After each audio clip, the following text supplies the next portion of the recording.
I mean, Yes, sir. till we do a countdown. Maybe we should do a countdown. I mean, it's probably not too late to do a countdown. Should we do a countdown? Let me hit a countdown. Let me hit a widget with a countdown. Nah, it's too late. We're here. Let's go get the shares out. It's a big my fault. Call it my fault. A whole bunch of my fault. Beer Gang's in the building. What's going on? B-Dub.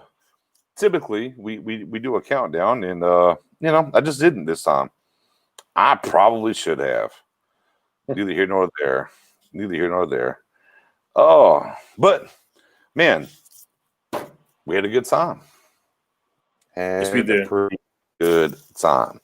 No ifs or buts on the regular show. So, been a while since we did the after show.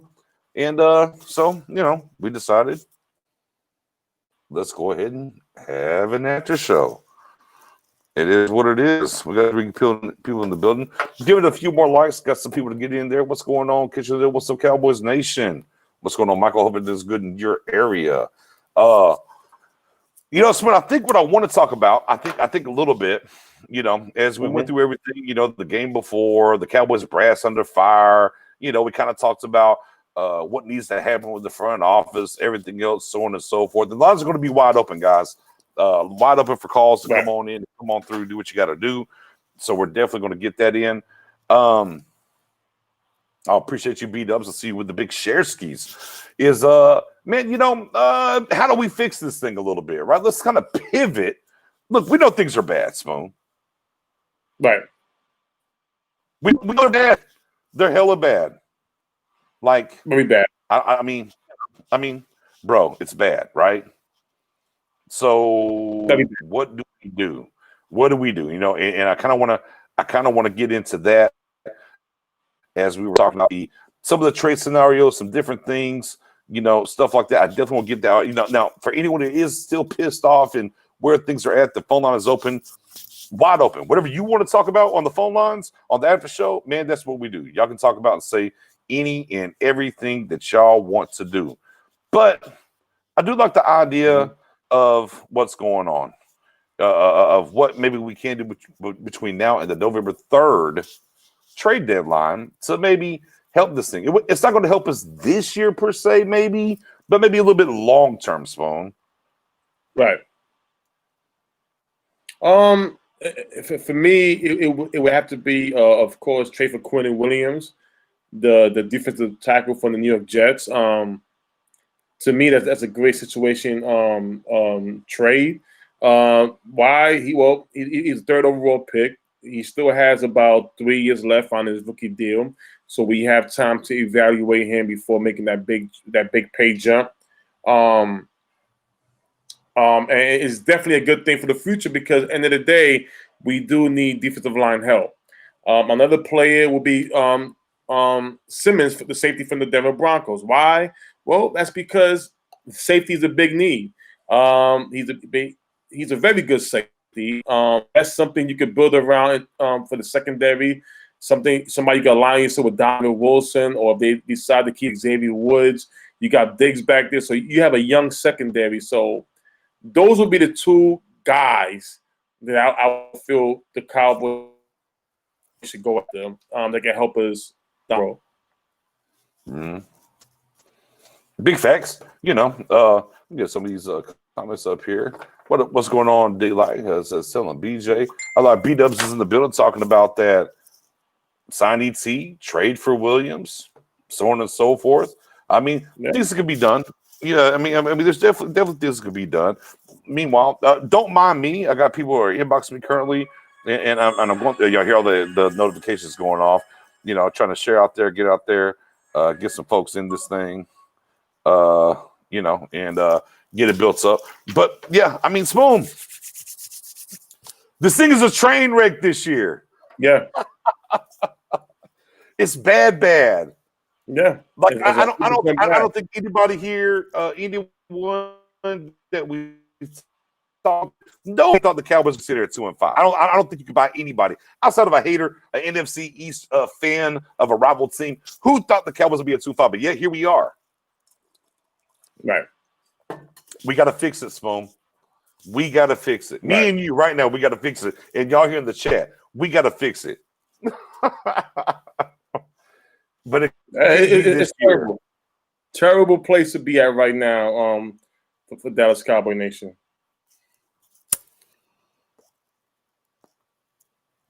Spoon, did we make the right hire? Say it again? Did we make the right hire at coach? What you think? Listen, I tell you, I don't know if it's the right or bad yet because again, I go with every time we talk about this, I talk about other fans, I'll say that at the end of the day, this is look. I'm not excusing Mike McCarthy for everything, but I will say he's walking into a team that it's not really it's from the past coaches that they already set their ways as far as attitude and everything. He didn't have a full offseason with them to really get a grasp of who they are. And I always say that sometimes when you lose players, you see other things come to light. Again, when Dak went down, it's like so many things happened with this team, like the attitude, the way, just last week, Andy Dalton gets knocked out of the game, and just the reaction from his teammates. Some would say they didn't see everything. I mean, Mari Cooper was right there; he saw everything that happened. There was not one. You saw no emotions at all for your play. Right. And that was the thing that hurt McCarthy. It wasn't the score of the game or the loss. That was one of the first things he came out and said. When you're supposed to play for your teammates and go to bat for your teammates. He's looking like, wait a minute. And here's the thing. A lot of these guys, they may talk nice in front of the media and stuff like that. That's their job. But don't understand they're down with the shits. They are down with the shits. On the low, you know what I mean? So that right there, it wasn't about the score of the game. That was the first thing he talked about was no reaction from Andy Dalton's teammates, and they should be ashamed of themselves. And he's right. We have now seen snitching. We're talking about coaching and stuff of that nature. Now your own teammate goes out, no emotions. I mean, it's bad all across. And again, like I said, I'm not excusing McCarthy for this season. Yes, the loss goes with him. Mm-hmm. The losing season goes with him. But I still want to see him have his own team and then see where it goes. Right. B-Dub says, Mendoza, I don't think God can fix it this year. But Mendoza's comment was, Belichick could turn this around. And remember, before we had the opportunity to go get somebody, and I'm like, look, low key, like you could really throw everything at the wall and go get Belichick. Look, I got the Instagram post about it. I'm not even had that active on Instagram. And I was pounding the table. I'm like, look, if you have an opportunity to go get Bill Belichick, why wouldn't you? And there was a window of opportunity that maybe you could have went and done that. Obviously, I don't think anybody could have done anything once Dak went down. I don't know. But, I mean, again, we're talking about the greatest coach, especially in the modern era. For sure, that he couldn't do. Definitely would be wondering. I mean, definitely you would have to wonder what he would have done with this team and how he would have maybe employed a Jalen Smith and different things. It's kind of one of those catch-22s. But, I mean, here we are, and here's what we're stuck with, right? I mean, we can talk about Urban Meyer even, if you will. We can talk about, hey, look, I mean, there's a college coach, right, from Baylor that's over there in Carolina doing some things. So, I mean, we kind of talk about a little bit of all these kind of guys of what would have happened. But yet, the Nolan kind of sticks in your craw a little bit now. And, we kind of ride it out and see that. Morris in the bill saying, we went from a 4-3 to a 3-4 hybrid without having the players in an offseason. Bad idea. I do agree with that, Morris. However, after week 2, they slid this thing all the way back to basically a 4-3 for the most part. And they still can't seem to get a grasp. I mean, the run game before this 3-4 hybrid kind of situation, or last year in the 4-3 or the year in the 4th, just haven't. I mean, go all the way back to the Rams, the Rams playoff game where Butterball CJ Anderson was off the bench out of nowhere, and we just couldn't stop him. We just have not been able to stop the run. period. And that's just been an issue forever here in Dallas, even with the new coaching staff. I mean, yeah, I'm with you. I'm not a big 3-4 guy personally. I like the 4-3. They scaled it back to kind of get back to the 4-3, and yet and still here we are, and it's not helping us. Boom. Are the players? I'll say this: when it was running a mix of defense, you seen big play out of Alden Smith. He was doing his thing. The minute the question was asked to D-Law about Alden Smith, when he made the comment saying, well, this is Alden Smith is used to X, Y, and Z. Like, I took it as, okay, it's like you're giving him an excuse why he's doing better than yours, than you are. Everson Griffin, he's the same thing. I like my hand. He doesn't want his hand in the dirt. He wants his hand in the dirt. He doesn't want to stand up. So what they did was they simplified the defense, catered to D-Law and Griffin. What are the results? Not the same. Now we got Gregory back. If it's me, now again, I'm with you, BJ. I've always been more of a fan of the 4-3, but I do like the 3-4 only when you got more than one pass rusher. We got at least 4 on this team. The only one who may suffer from this 3-4, if we go that way, will be D-Law. Well, in my opinion. Yeah, I mean, well, Everson Griffin's gone. I mean, if you're counting Everson Griffin in that 4, but I mean, you got Alden Smith, you got Randy Gregory, you got Bradley Anae, which we haven't seen enough from, so we don't know about Bradley. But I mean, he was coveted in the draft by a lot of people. A lot of people go higher than we got him for, and then of course D-Law, right? But the pressure's not happening. Oh yeah. Right. And actually, Armstrong played pretty good against that last week in Washington. So, but yet here we are. I mean, listen. All we could do right now, we are in a situation. And Jerry this morning came out. He apologized to the fans about. He goes, "This is not something that was planned." But at the end of the day, those of us who've been watching the game for a long time, you know what's next. And again, today was a start. They traded Everson Griffin to the Detroit Lions for a conditional 6th-round pick. I believe it could turn into a 5th, depending on his playing time. But you're going to see more players be on the block. Instead of us being the one trading for a player, they're going to be trading players. They are getting ready for next offseason. And again, I think any player they trade for is going to be somebody they really look into having going into the future. This is why I say Quentin Williams and Justin Simmons be 2 great additions to this team. It is definitely needed going forward. And I'm excited about it. I'm not happy the way it is, but I'm excited because you do have a very good draft coming up next year. You have 3 stud quarterbacks, so you have a lot of great choices, a lot of great options to choose from once everything is set in stone at the end of the season with the draft selection. Once we know the draft order and where we at, you're gonna get to feel which route they're gonna go. If it's top 3, DJ, I'm not surprised if it's quarterback, and that's just being honest. Well, I mean, there's a little something there. It kind of goes back to something I told you in the offseason. I'm like, well, I mean, fly on the wall, right? Fly on the wall. Maybe let this thing play out, and maybe McCarthy wants to go get his guy quarterback. I don't know. I mean, obviously it plays now into certain things. By the way, our guy Bluff City Cowboy just inboxed me. He's going to be joining the cast here in a minute. So for Bluff City fans, he's about to be here as well. We got a special guest coming on for the after show. We try to switch it up and do some things on the after show to get a little extra in here for you. As always, give it a like on Twitter, give it a like on Facebook. Let's build it up. Let's talk about these Cowboys again. We know where we are. We're 2-5. And obviously, at the trade deadline, we just shipped off Everson Griffin for a conditional 6th-round pick to the Lions. And we're in sell mode. Now, me and Spoon kind of think we should be in buy mode. I know Dubs over here might think we should be in buy mode as well. But buying at the right cost, though, Spoon. I want to say that.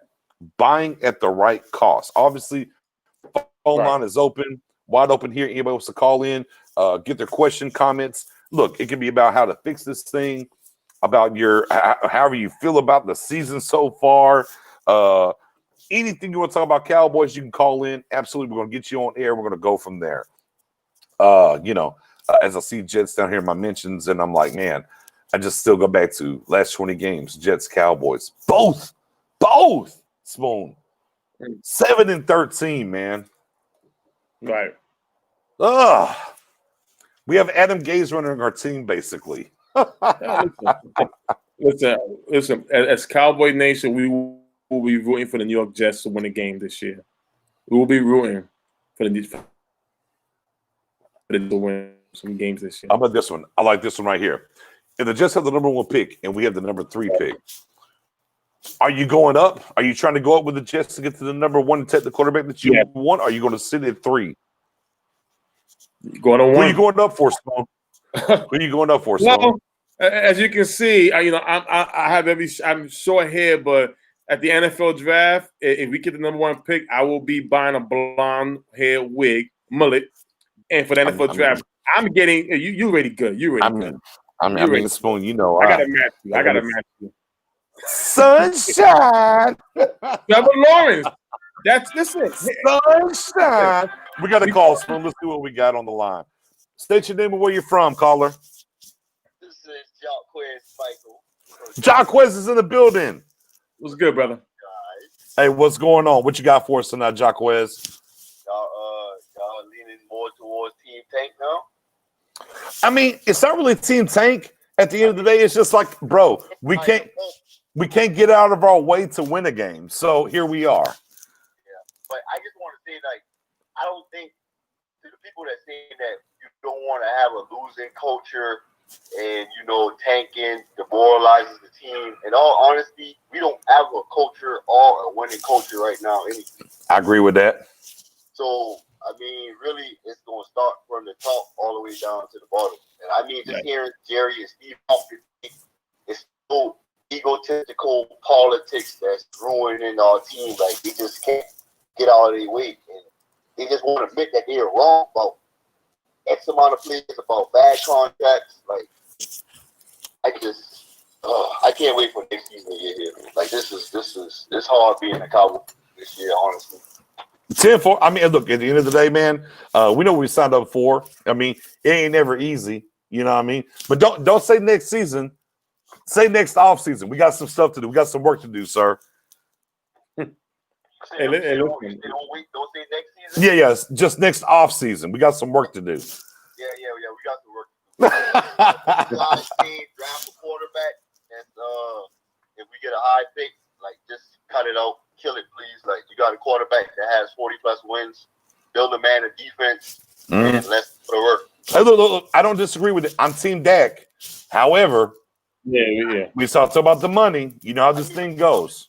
We talk about the money, and if we want to talk about the money, if I got a little bit of time, let's look at it like this. So I get we can sign a rookie contract, rookie quarterback for a lower number, give us a little bit more money. But in all honesty, you're not building a defense through free agency anyway. I don't care how much cap space you got. You ain't gonna buy a defense to build. You got to draft too. Do that. So what has the Joneses done in the 4 years that's been on his rookie contract? What makes y'all think the next 4 build a team around that rookie quarterback? Well, they didn't build one around that. Right, I got you. And a couple things I'm going to tell you is they need Tony Romo money to ride with Dak, and then they had to need some Dez money. There's things that can build in there that they're going to say. Again, this is when it comes to the snake oil, if you will. They moved on for Romo. It cost them for a couple of years, different things.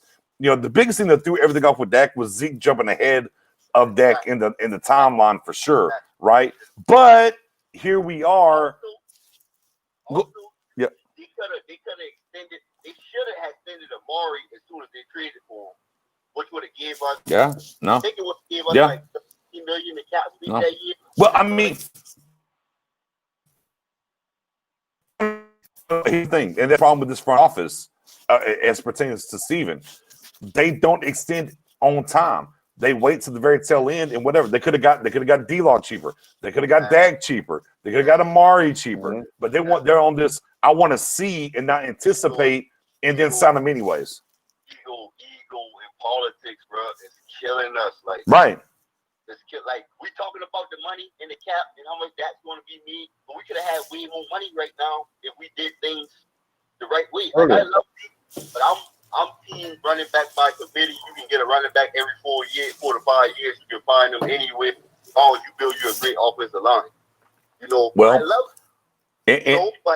And here's my thing. Here's what I was trying to tell Mary earlier on the previous show. They said, "Oh, here's."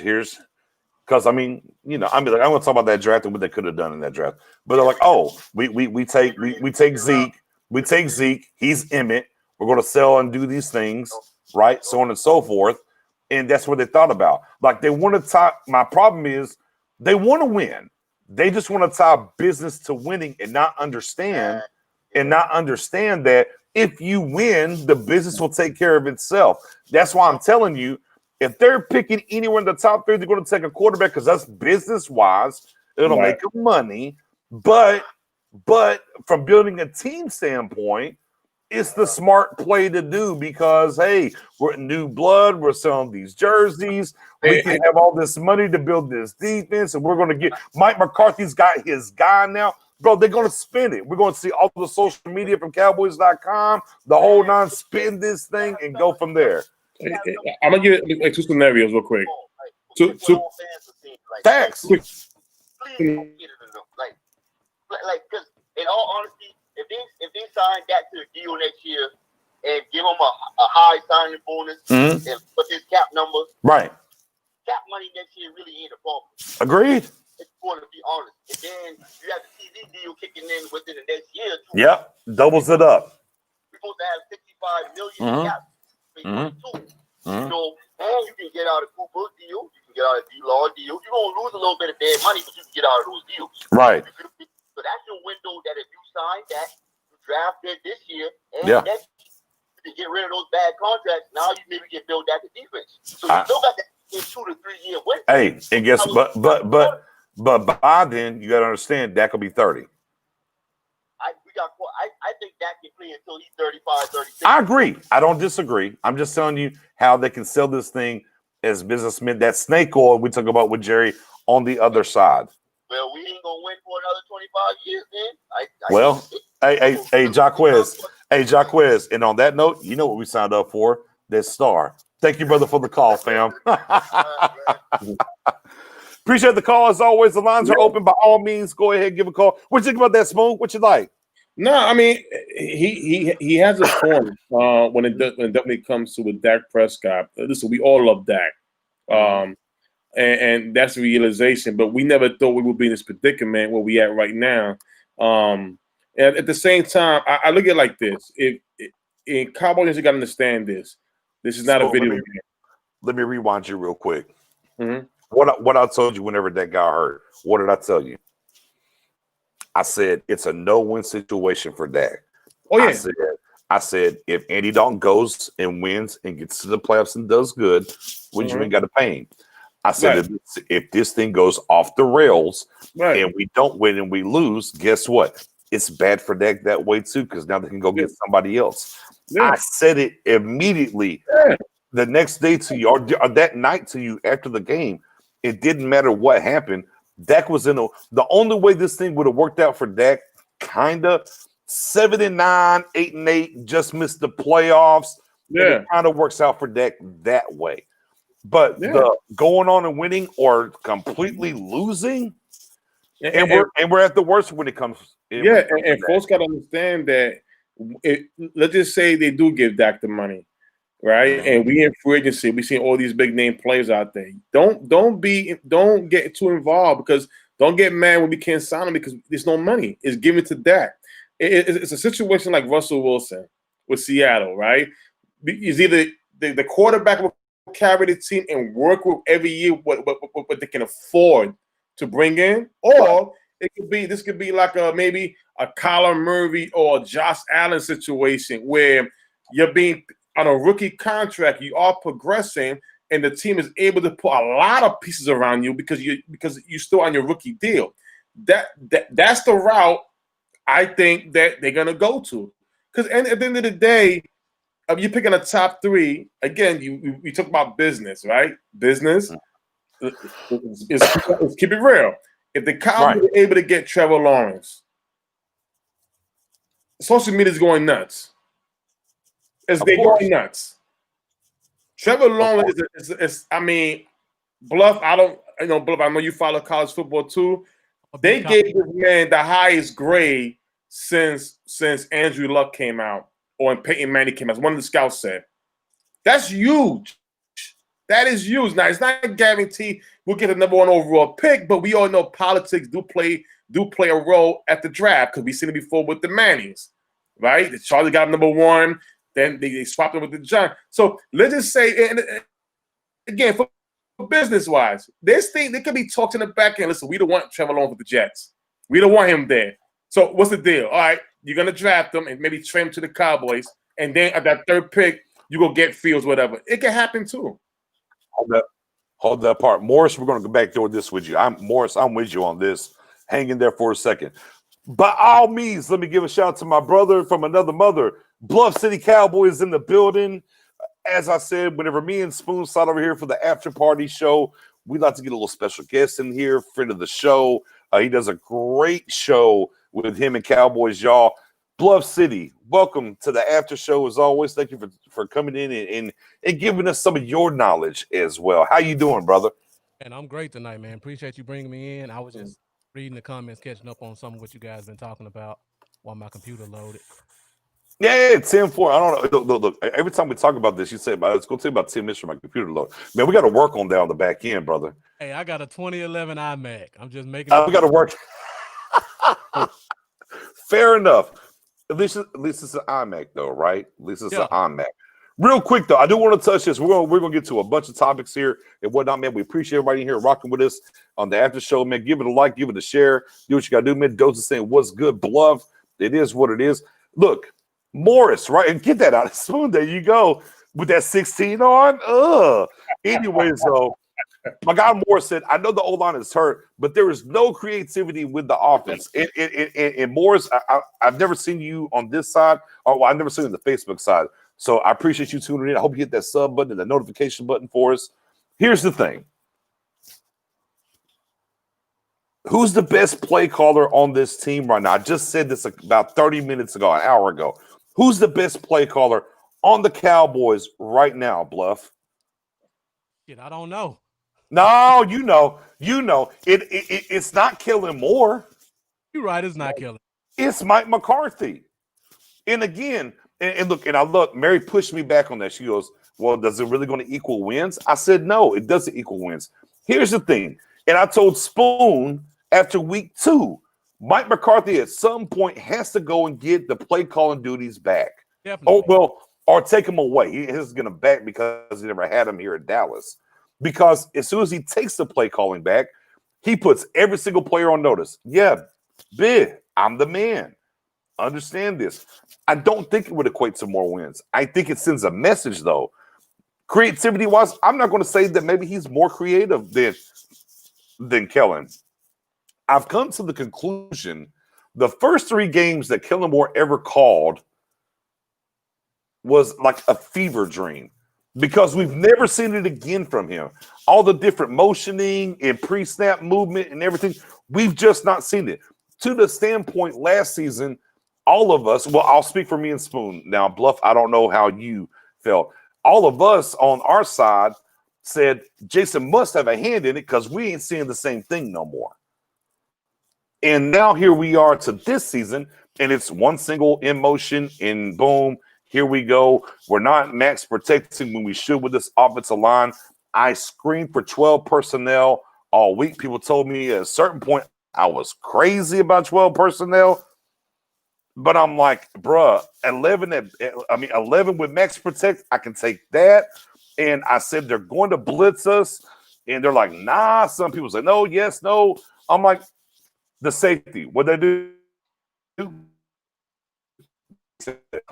Yeah, of course, load a blitz. It's going to happen. This O-line, we have to max protect. And The only person that got pissed off the whole damn day was Andy Dalton. Then he gets hurt and nobody even cares. I don't know. I mean, creativity within the offense. We know the O-line's hurt. How creative can you be? Bluff, what do you think about that, man, overall?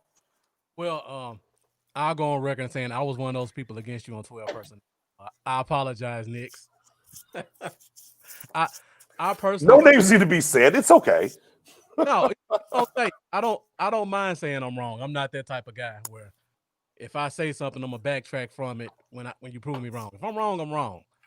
But yeah, like you were saying, we don't have any creativity on this team, and even not even just creativity, we don't take advantage of the advantages we have. Because if you go back to like last week when they were bringing that rush on the edge, and we kept doing the play action, leaving the end open, throwing it over his head, getting 10, 15 yards on the sideline. We were killing them with it. Then we went away from it, and then that pass rush and those blitzers started to destroy us. They don't stick with what works. They don't stick with the advantages we have. They're bringing safety blitzes, and we're not doing hot routes. No. How can you not do a hot route when the free safety is sitting closer than the linebacker? You tell Coop to go across his face, and we're going to hit you every time until they stop it. That's how you stop them from blitzing. You don't let them dictate your game. You use your talents to dictate and make them change because the defense is supposed to naturally be reactionary. And Bluff, let me ask you this question. From last year through 7 games this year, have we seen that from Kellen Moore at any point? No, not at all. My man, continue. Last year, we didn't even see them make adjustments after halftime. We would be killing teams offensively. Then after halftime, it's like we can't score a point. At least this year, early in the year, we were seeing offensive explosions in the second half. Mm-hmm. But now, there was a different number behind center there, but I'm with you. There's a different number behind center there, but I'm with you. Yeah, I'm with you on that. You're right. I'm trying to say. I mean, them garbage yards don't look the same no more, do they? Exactly. I'm still waiting for somebody to answer my question about where the garbage yards were. I've been asking for 3 weeks. Let me tell you where the garbage yards were. I'm gonna tell you real quick. My guy Steven Kiver, I was playing in fantasy football last week.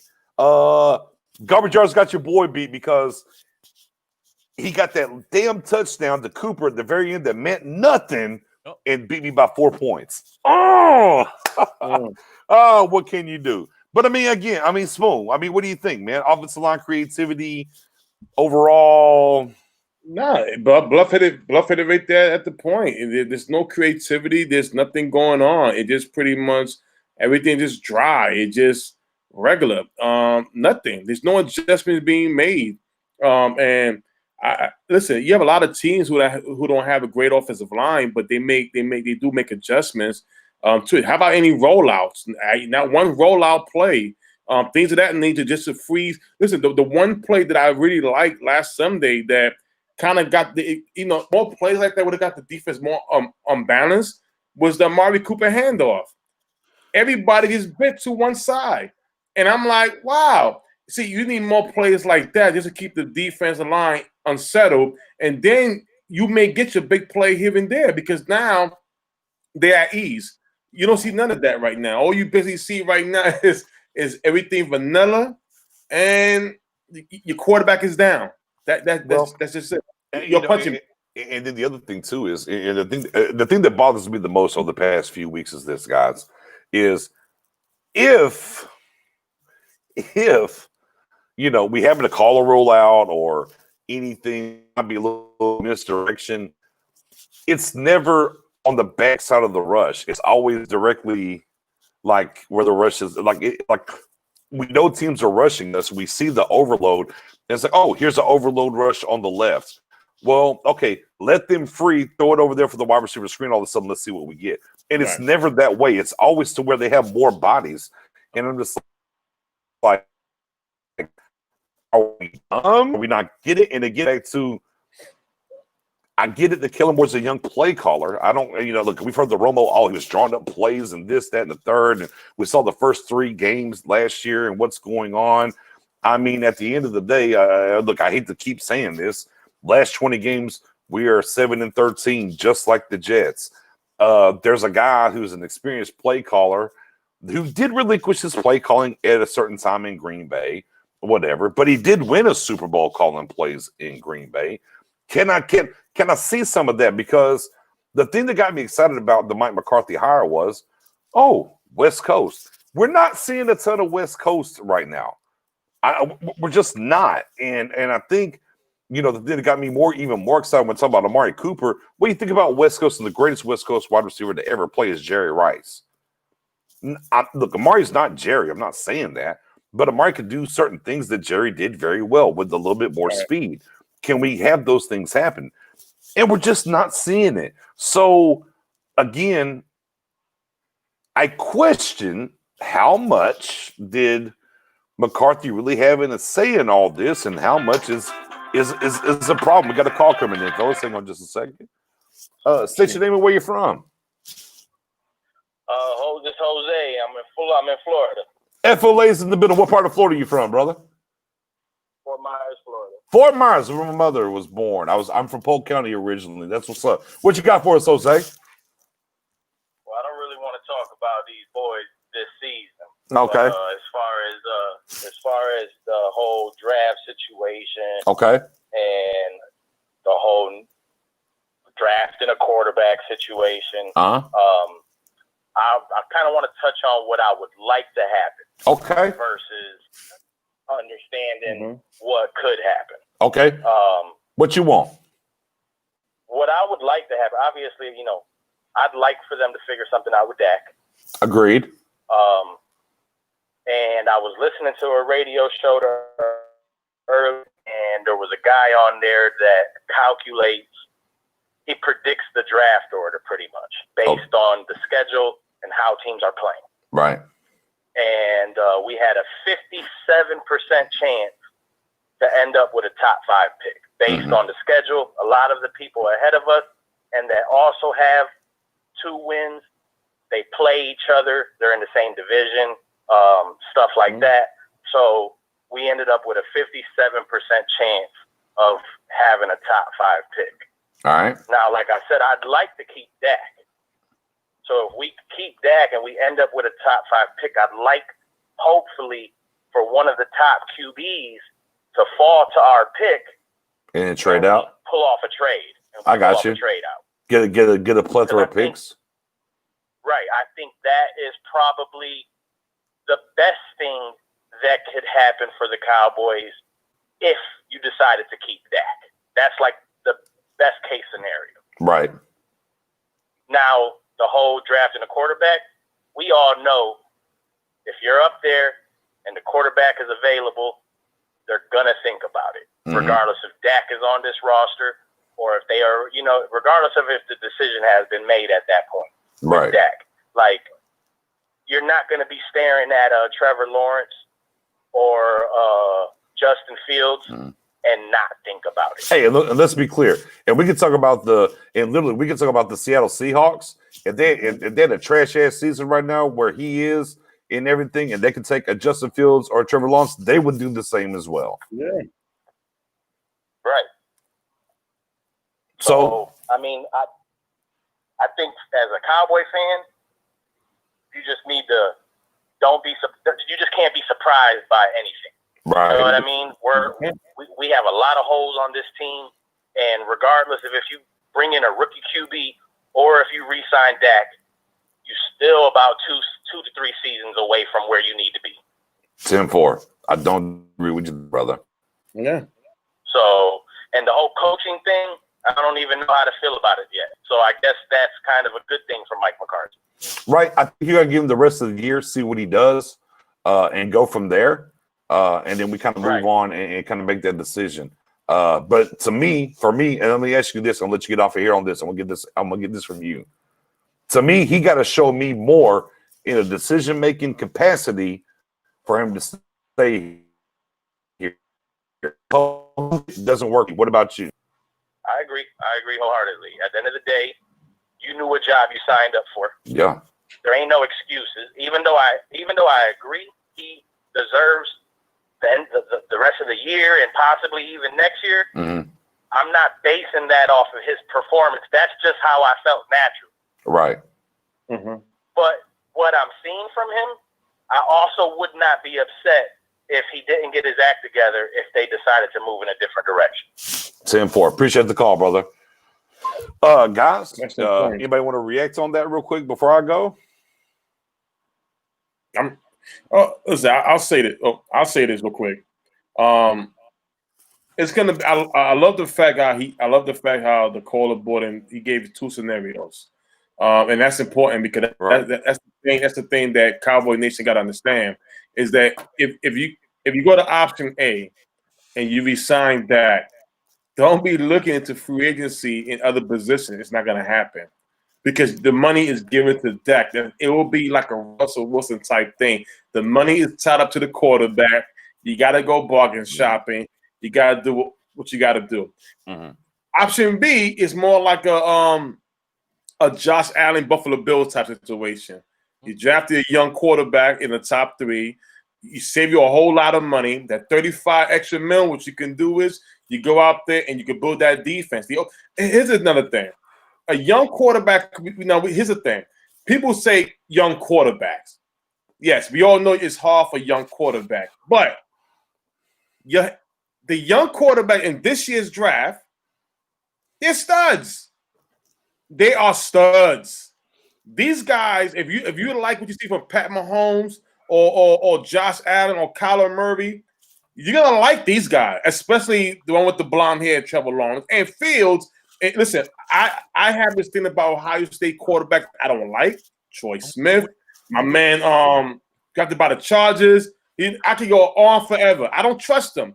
But something about Fields, it just made me feel a little bit more different. And on top of that, you save a whole lot of money and you can rebuild this team. The Bills did it. They made the playoff their second year with Josh Allen. Kyler Murray's on the way. You can still make the playoff depending on the who's the quarterback coming in, what's around the quarterback, and let's just keep it real. Amari Cooper's here, CeeDee Lamb is here, the offense is here, the line, hopefully a healthy offensive line.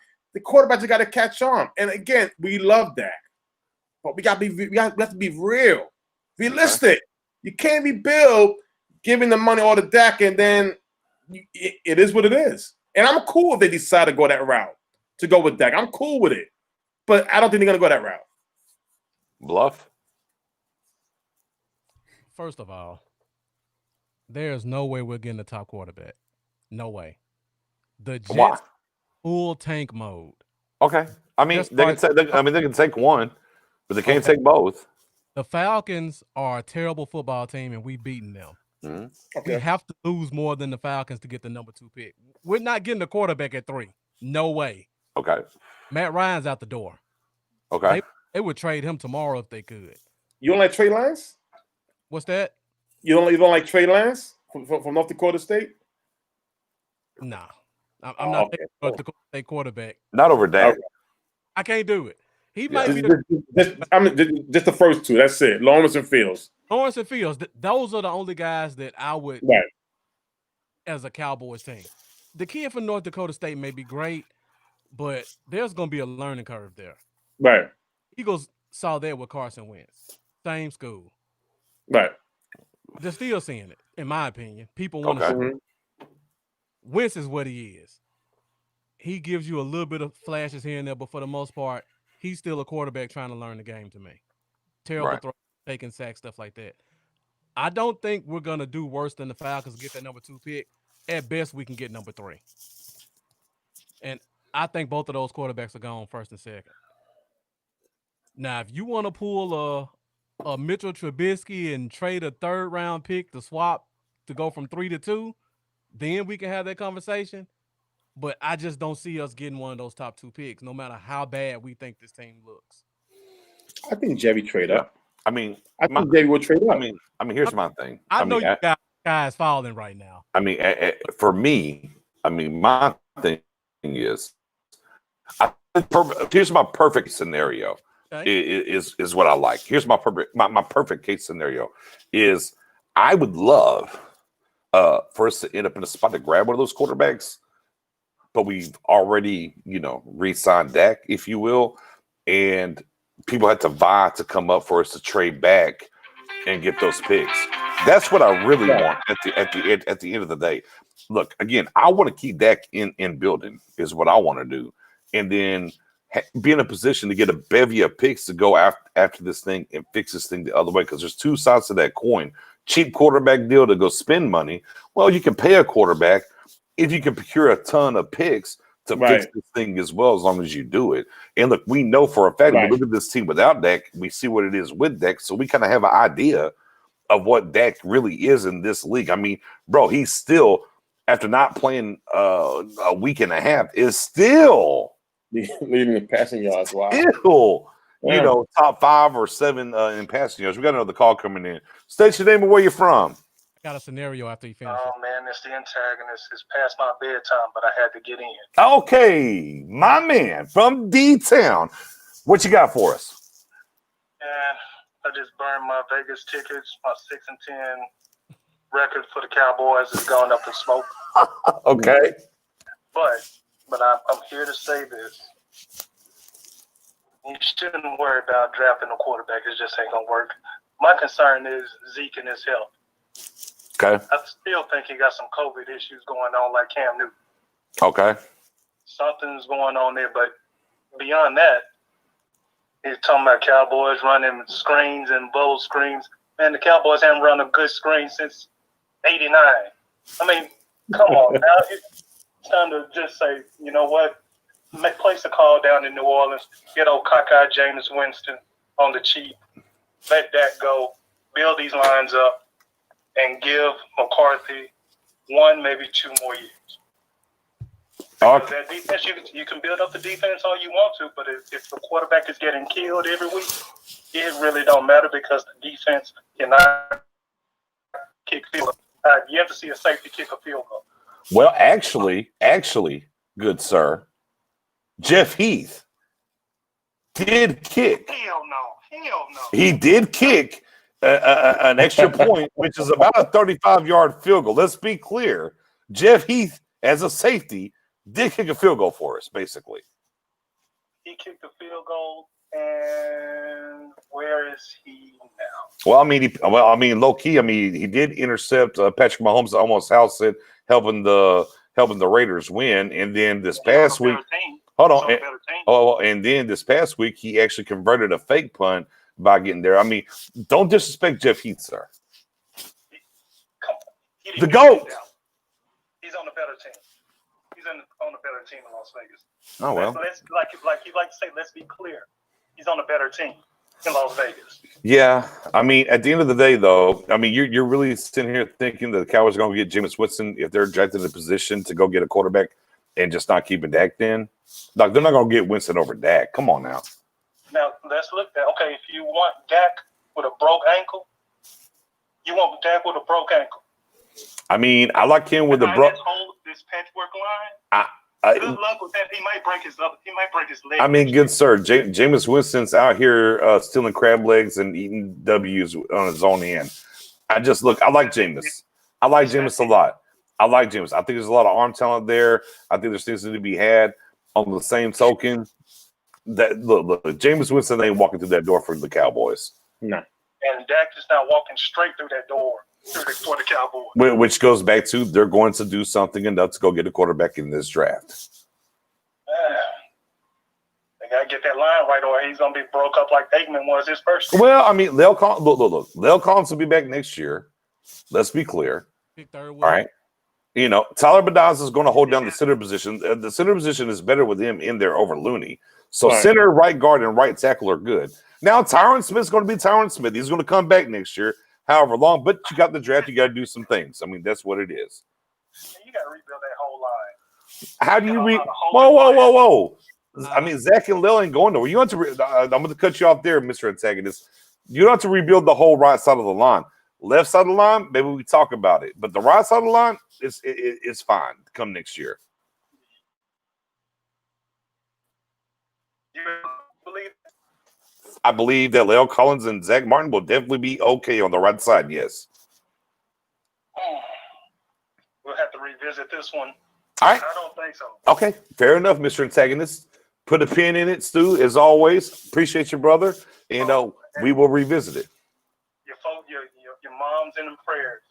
Always. Sir, and I definitely appreciate that. She's battling, and staying stable on the ventilator. Things are going well, so we're looking for good news tomorrow to keep building that way. Appreciate you, Stu, as always.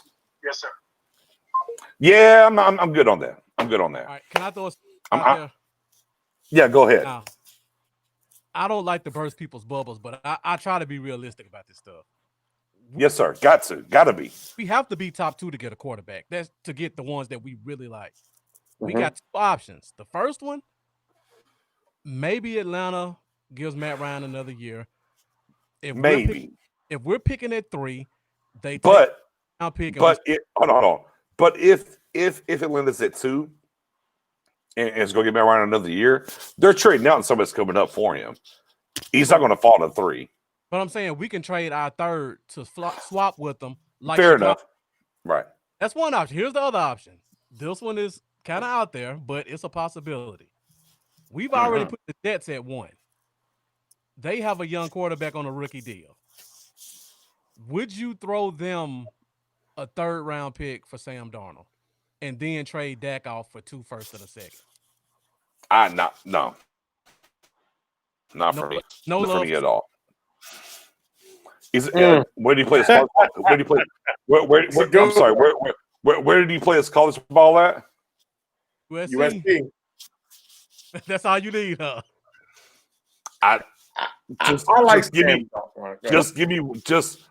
Sam Darnold is Andy Dalton 10 years younger. Spoonie, where you at on that? You take Sam Darnold with a 3rd. You use your number 3 pick to get Sewell. You just vamped up your line, and you got a young quarterback on this rookie deal who's showing you some good flashes. I'm not saying I'm for it. I'm just throwing an option out there. No, it's here's the thing. It's a great listen. Here's the thing. It's a great option. A lot of fans will just look at Sam Darnold as a New York Jet, and I see more than that. I see that he's on a bad team, bad situation, on a very good team. He could go to work, and we can see that how. Like this year, he's turned into a mobile quarterback. You know what I'm saying? He never ran like that in USC. But again, if you put Sam Darnold on this team, I'm not saying he's going to be as good as that, but he can still be good for this team. I'll tell you this right now. You know what? I'm going to go my true feelings. I'd rather get a brand new quarterback if I don't have Dak here. And now look. That's for me. Hold on, and look, and I'll double that down even more. Yeah. If the Cowboys are not going to get Trevor Lawrence, then I don't care. Okay. Let me be clear. I don't care if we're at 4, 5, 6, whatever the case may be. If they're on the mindset, if the Cowboys' brass comes to the mindset of we are going to take a quarterback because we don't want to pay Dak. Then look, even with everything that I know that we need defensively and the holes that we're going to have or whatever, I don't care. Go get Trevor Lawrence because I'm a firm. Here's one of my firm beliefs when it comes to the draft. I unequivocally believe whoever your guy is in the draft, you go get him. I don't care. I don't want to hear about it. What we could have this. No. When it comes to the quarterback position, whoever your guy is in the draft, then you go get him. Right. Period. Because at the end of the day, he's the trigger man. Why would you settle for somebody lesser? Like whoever you have, go get him. I don't care who that is. For me, at the end of the day, if I'm sitting with Dak in the hip pocket, I know I can tag him, get a deal done, and I'm looking at the draft and what's coming out. Well, who's the only guy that I think instantly can help me with this team or help me in the future as a prospect of what's going on? Look, and I like Justin Fields. Hey, I think Justin Fields is a beast. I don't disrespect, and I think Justin Fields should do well in this league. Again, Ohio State, help me out, guys. Help me out. Listen, help me out. I've been on the same page with State quarterback. See, help me. Somebody help me. Hey, Urban, and this is still Urban Meyer's system. Here's a better one. Urban Meyer's system. Again, help me, guys. Urban Meyer's system, all the way back to Florida, all the way over to Utah. Somebody help me. Who walked through that door? Hey, I know a guy down in Houston that played in this Clemson system, though, that just got paid 40 racks. I know him. Yeah, I know him. So, to me, if the Cowboys are in striking distance to go get Trevor Lawrence, so be it. And if they do that, then we figure it out and we move forward. If it's not Trevor Lawrence, man, miss me with the rest of the quarterbacks, man. And look, and I could be completely wrong on that. I could be completely wrong with these other ones. If you guys want a young quarterback, I just threw an option out there. Nobody's trading Trevor Lawrence. That's the golden ticket. Nobody. Or does Trevor Lawrence pull a Eli and says, I'm not playing for the Jets. I'm coming out, but I'm not playing for the Jets. And here's the thing. Here's the thing. I want to add on to that because just today he had an interview and he said, well, he hasn't made up his mind about coming out the draft this year. People are already saying it's because of the Jets. I'll say this. We know everything's supposed to be legit with the draft, but business talks. People will say, this is probably the next big thing. He's probably going to be the best big name in the league next to a Pat Mahomes now. Biggest market in the country. Say it again, Bluff. Going to the biggest market in the country. Exactly. And see, here's the thing. Again, I'm not trying to be biased because I'm a Cowboys fan, but let's be honest. The NFL will definitely benefit if Trevor Lawrence is wearing the star on his helmet.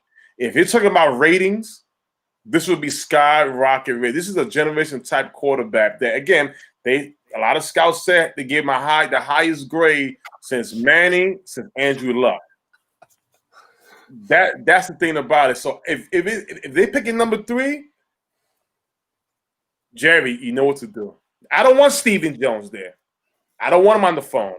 Just Jerry and Will McClay. Mike McCarthy, Merry Christmas. I mean, and again, if it gets to that point, again, for me, I'm unequivocally fine getting the 4th or 5th overall pick, re-signing Dak, let somebody want somebody, just move back about 3 or 4 spots, get a bevy of picks, and go eat. I'm absolutely okay with that. But again, if the Cowboys decide if they're in range, don't go get the best and go get Lawrence. And now look, Justin Fields, I think is a great guy. I think he's a great prospect. But again, it's Ohio State. And look, I heard somebody, my guy, the antagonist Stu, just tried to hit me with the Alex Smith. I'm good on that. Again, just give me the guy that's ever came from my Urban Meyer system. That's one. I have to look at the track record. I can't sit here and not. Look, Justin Fields is a different beast to a certain extent. I'm not saying he's Barrett. I'm not saying that he's Haskins or nothing. But all guys, right. I get it. I definitely understand it. But here's my thing. I said Baker would go high and be good in this league. He's playing for Cleveland. He's won games. It is what it is, right? I talked about Kyler Murray, and he was going to be good in the league. I kind of have a pretty good beat on these things a little bit. I never would have took Trubisky. I said that up front. I go back to Russell Wilson with my Dolphin friends, and I'm like, y'all should not took Russ. I mean, there was just different things along the lines. I was all the way on Sam Darnold. Look, and everyone's talking about, oh, he's got talent or whatever. Whatever. I don't care where Sam Darnold goes. It just is what it is. I miss on Herbert. I definitely miss on Herbert. I thought he had accuracy issues. Mm-hmm. He has definitely so far showed and proved me wrong thus far. I was Winston over Mariota. I mean, it's a close race. I still think Winston is still in this league better than Mariota. He's, but I mean, again, as I get back to it, I'll take 16 over number 2. And if we're replacing Dak, Prescott via the draft and we're in range to make a move, let it be Trevor over Fields. That's just how I feel. I do think we should and figure this thing out. Trade the person that we can to get a bevy of picks. Go get an offensive lineman first, and then or that guy from linebacker and just figure it out. Look, just go get a shit ton of defense. Yeah, you know, I mean, you know, if I get that tackle from Oregon though, sign me up. Sign me up. Yeah, he's a beast. So was a beast. So was Bluff. May I ask you, Bluff? What's your scenario for the offseason? If the whole thing, do you want to be signed? Should they be signed, Dak? Like what's the scenario that you want to go with? We have to resign Dak, in my opinion. If you're not picking 1 or 2, you have to sign Dak. He's the best quarterback available. Right. So want to win. Mm-hmm. So I'm gonna give you 2 scenarios. The first one is, let's say we're picking number 2, 1 or 2. If we're picking 1, I'm taking Trevor Lawrence. I mean, no questions. Right. If we're picking 2, I would probably try to trade out. I'm not that high on Fields. Unless they didn't take Trevor. Oh, if Trevor's there, I'm a Clemson fan though, so I'm a little biased. Okay. All right. Fair enough. Okay. All right. Mendoza would you trade Gallup for Jordan Love, the ex-Utah guy? No. Yeah, I think I had to. I would pretty much agree there. To me, Gallup's is completely out of the question for trade because he's going to be the guy I give Amari Cooper's money as soon as Amari's contract is in a situation in 21 where I can get up out of it. So yeah, Gallup's not going anywhere in my opinion. That's where I'm at. No ifs, ands, or buts about it. To answer your question, that means if I was at 2 and I couldn't trade, I would still take Sewell over Fields. Oh, whoa. Hold on. Let me rewind that. Hold on. Let me rewind. So you wouldn't trade back? I mean, so I said if that quarterback stayed with the. If nobody would take my calls and I had to make a pick at 2, I'm taking Sewell. Fair enough. Look. And I will high five you on the way out on that pick. I'm with you. No ifs, ands, or buts. I'm with you there. You know, I mean, I would love to trade if we're at 2 and Lawrence is off the board. By all means, trade out and go get a bevy of picks. But if not, man, go get that guy. Go get the dude, if you will. Hey, I'm not high on Fields. Wow, that's something. Look, I don't think Fields is a bad prospect. I know. Listen, I'm with the Ohio State too. Yeah, I don't think Fields is a bad prospect. But I go with the litany of history of what's there and whatnot, and I connect the dots, and I'm like, bruh. I mean, look. How about Pryor? What's Pryor doing now? Right, transitioned to wide receiver, had a 1,000-yard wide receiver year, and when it bounced around, it's gone. Yeah, bro. I mean, go down the line of those quarterbacks. It's bad. It's been bad. Look at Haskins right now. Yeah, and you know, I'm just like. I mean, here's the thing. If we resign Dak, it's got to be, and we in the top 3, top 4, it's got to be between Sewell and Michael Parsons. But now, those are my guys. Maybe we're getting in the. I mean, obviously we're projecting out here. We're just sitting here at 2-5. We're only 1 game out of first, guys. Only 1 game, or I guess a half a game. Well, a full game because since we lost 1 in the division, I don't know. We're no more than a 1 or a half a game out. But we talked about this on our Cowboys report on Facebook and YouTube as well with Mary. And I do want to ask Bluff since we got him on here. I mean, Cowboys brass is a little under fire. We saw Jerry.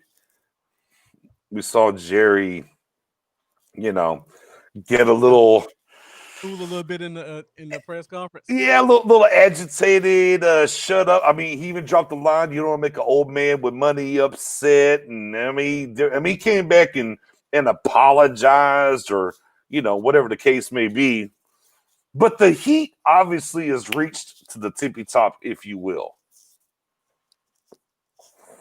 What does it mean to you, Bluff, that week 7 and things? And look, let me ask you first and foremost. I for the people that are here, I know what your prediction is, but for the people that Now I got us get out. Spoon's got us losing. First time ever Spoon has picked us to lose ever that I've known him. But you actually think 24-23 you got us? Is that what it was? What was it? 24-23. Okay. All right. So fair enough. But if we do lose, and we get blowed out, it's only going to get worse for the brass. So let's take your hope and your buying it for 24-23. Let's say we lose 31-10. Okay. 31-10. What do you think the temperament is going to change? Do you think we become even more aggressive selling before the third? Or I still think a move is coming. Like I said in the chats, every time we look bad, right before the trade deadline, they make a move to try to give us some type of hope. I don't know what the move would be. Maybe it's Quentin Williams. You said we don't have a good relationship with the Jets. Maybe it's somebody else, but they'll try to do something because it's Jerry. He'll take the reins on this and say, you know what? I'm losing the fan base. I'm losing money. Let me do something to infuse a little bit of hope on the team to get us through the bye week, because Jerry loves to do something like that. It's a perfect storm for him. You got the trade deadline and then the bye week. You make a trade, that guy's probably not going to play the Steelers game. So now you got 2 weeks to spin the story about whoever this person is going to come in, and we're going to refocus after the bye week, and we're going to make some moves, and we're going to try to turn this thing around. I feel like it's going to be a hope move made if we get blown out by the Eagles. Now, we could debate who that player would be. Right. But I think a move would definitely be made. They're not going to sit on this team if they take a whooping from the Give us a player.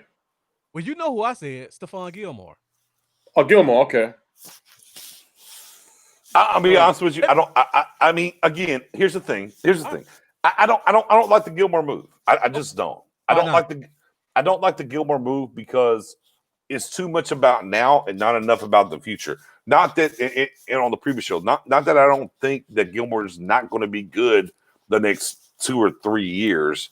You know, maybe he loses a step here or there, but not that I don't think Gilmore's going to be good. But it's too much about now. And let's be clear, even as bad as our division is, the now is done because what's behind? We're literally about to start a guy we drafted in the 7th round. Let's be clear. But let's be honest, though. Was the Coop really about the future? We traded for him halfway through his rookie. Oh, no. That's what I'm saying. The Coop was about then. There was a problem. They're trying to address it. They had their quarterback. They could go do something still. Like, this team's not going anywhere. Like, getting a guy like Gilmore, to me, is more about, we're trying to fix something on the fly, and we're going to make this move, and this is going to set us off. Number 4 is gone. So that's what Cooper did to me. We had a problem. We didn't have any receivers. The offense was anemic. We brought in a guy who we had no clue whether or not we were going to sign him. And no, you don't. No. I'll disagree with you there. Okay. You don't trade a first for a guy that you never planned on signing, and the proof is in the pudding. We signed him. We almost lost him. We did. Nah. We could have tagged him. We played with the. Well, depending on what's happening with the CBA, we could tag 2 guys. Not as soon as it was clear cut, we could only sign 1 guy. That money came. Okay, but that doesn't mean we couldn't have lost him, though. That's what I'm saying. Without a franchise tag, he could have left. Yeah, I mean, if more teams would have entertained them, because only really the Redskins did. So it was pretty much known who's the better team, and that's why. Offer him more money. He chose to stay here. I mean, but he took that 20 the Redskins. What would we be saying? I was gonna say he though is the better team though. We just got beat by that team with no name. Man, it pains me to say that. Oh, yeah. Listen, our hope is either Simmons from Denver or the safety from Denver, or it's Quentin Williams, because those 2 guys right there, that's future right there. That can really help us out now and later. No, Stu. Jerry is not begging nothing. It's a future move when you have to pay him $13+ million a year that we don't. Oh, who's Simmons? Yeah, you have to pay him a big contract. I don't. No. Yeah. That's the thing. You got to pay him. That's the thing about it. It's a future move. I mean, again, what's his age? Okay, but realistically, 24, 25. I first came on the show. There's no way you can make a big signing if you sign Dak. So if you're signing Simmons, you're pretty much saying Dak is gone. Whoa. That's what Spoonie said. That's not what I said. If you trade for Simmons right now, Simmons going to command what's the highest pay? About 7. It's going about 16 mil. 16 mil for safety. Now, I mean, you can make it work. All I was saying is that if you sign Dak, you have a lot of holes in your defense. Don't be out there expecting to sign big name plays. It's not going to happen. You're going to bargain shop. You're going to do a lot of trading the draft to get more picks. You got to build to the draft. But how would you? If you be signed Dak, if you don't be signed Dak, you have a lot of options.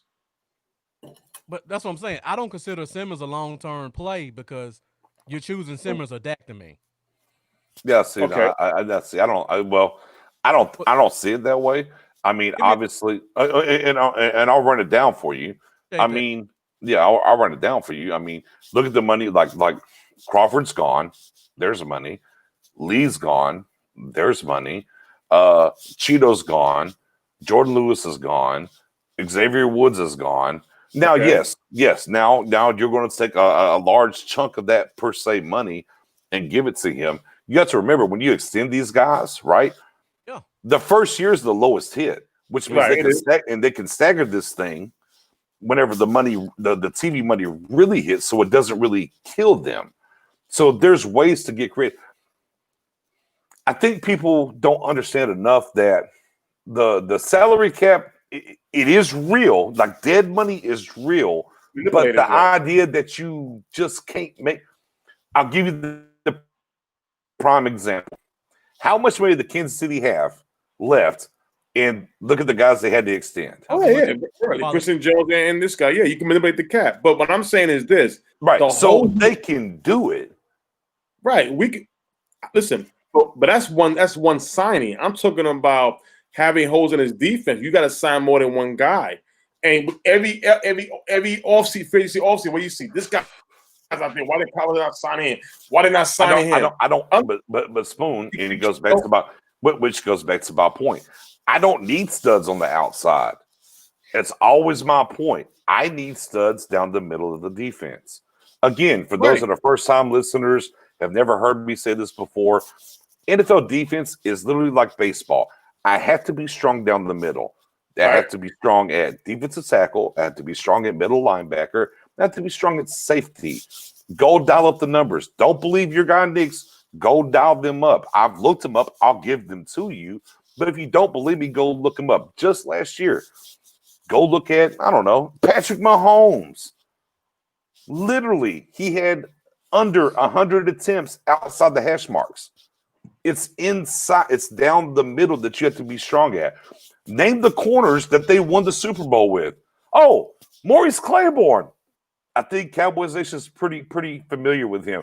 Let me give you another one. Chavius Ward. I think Cowboys Nation is pretty familiar with him. Oh, wait, one more. Fuller.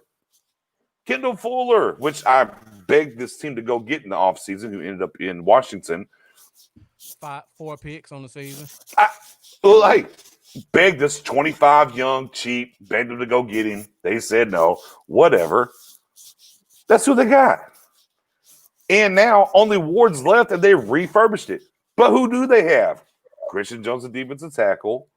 Cowboys might remember this name, or these two names. Hitchens and Damian Wilson in that linebacker position. And then they went and signed the Honey Badger. And whenever we drafted Tristan Hill, who actually was playing good for us this year before he got hurt, went and got Thornhill right after us. They're strong down the middle. You can have a high-powered offense and just be strong down the middle. And again, that's why I said I don't care. Like, yeah, you want a guy to go sack the quarterback. Well, let's be clear.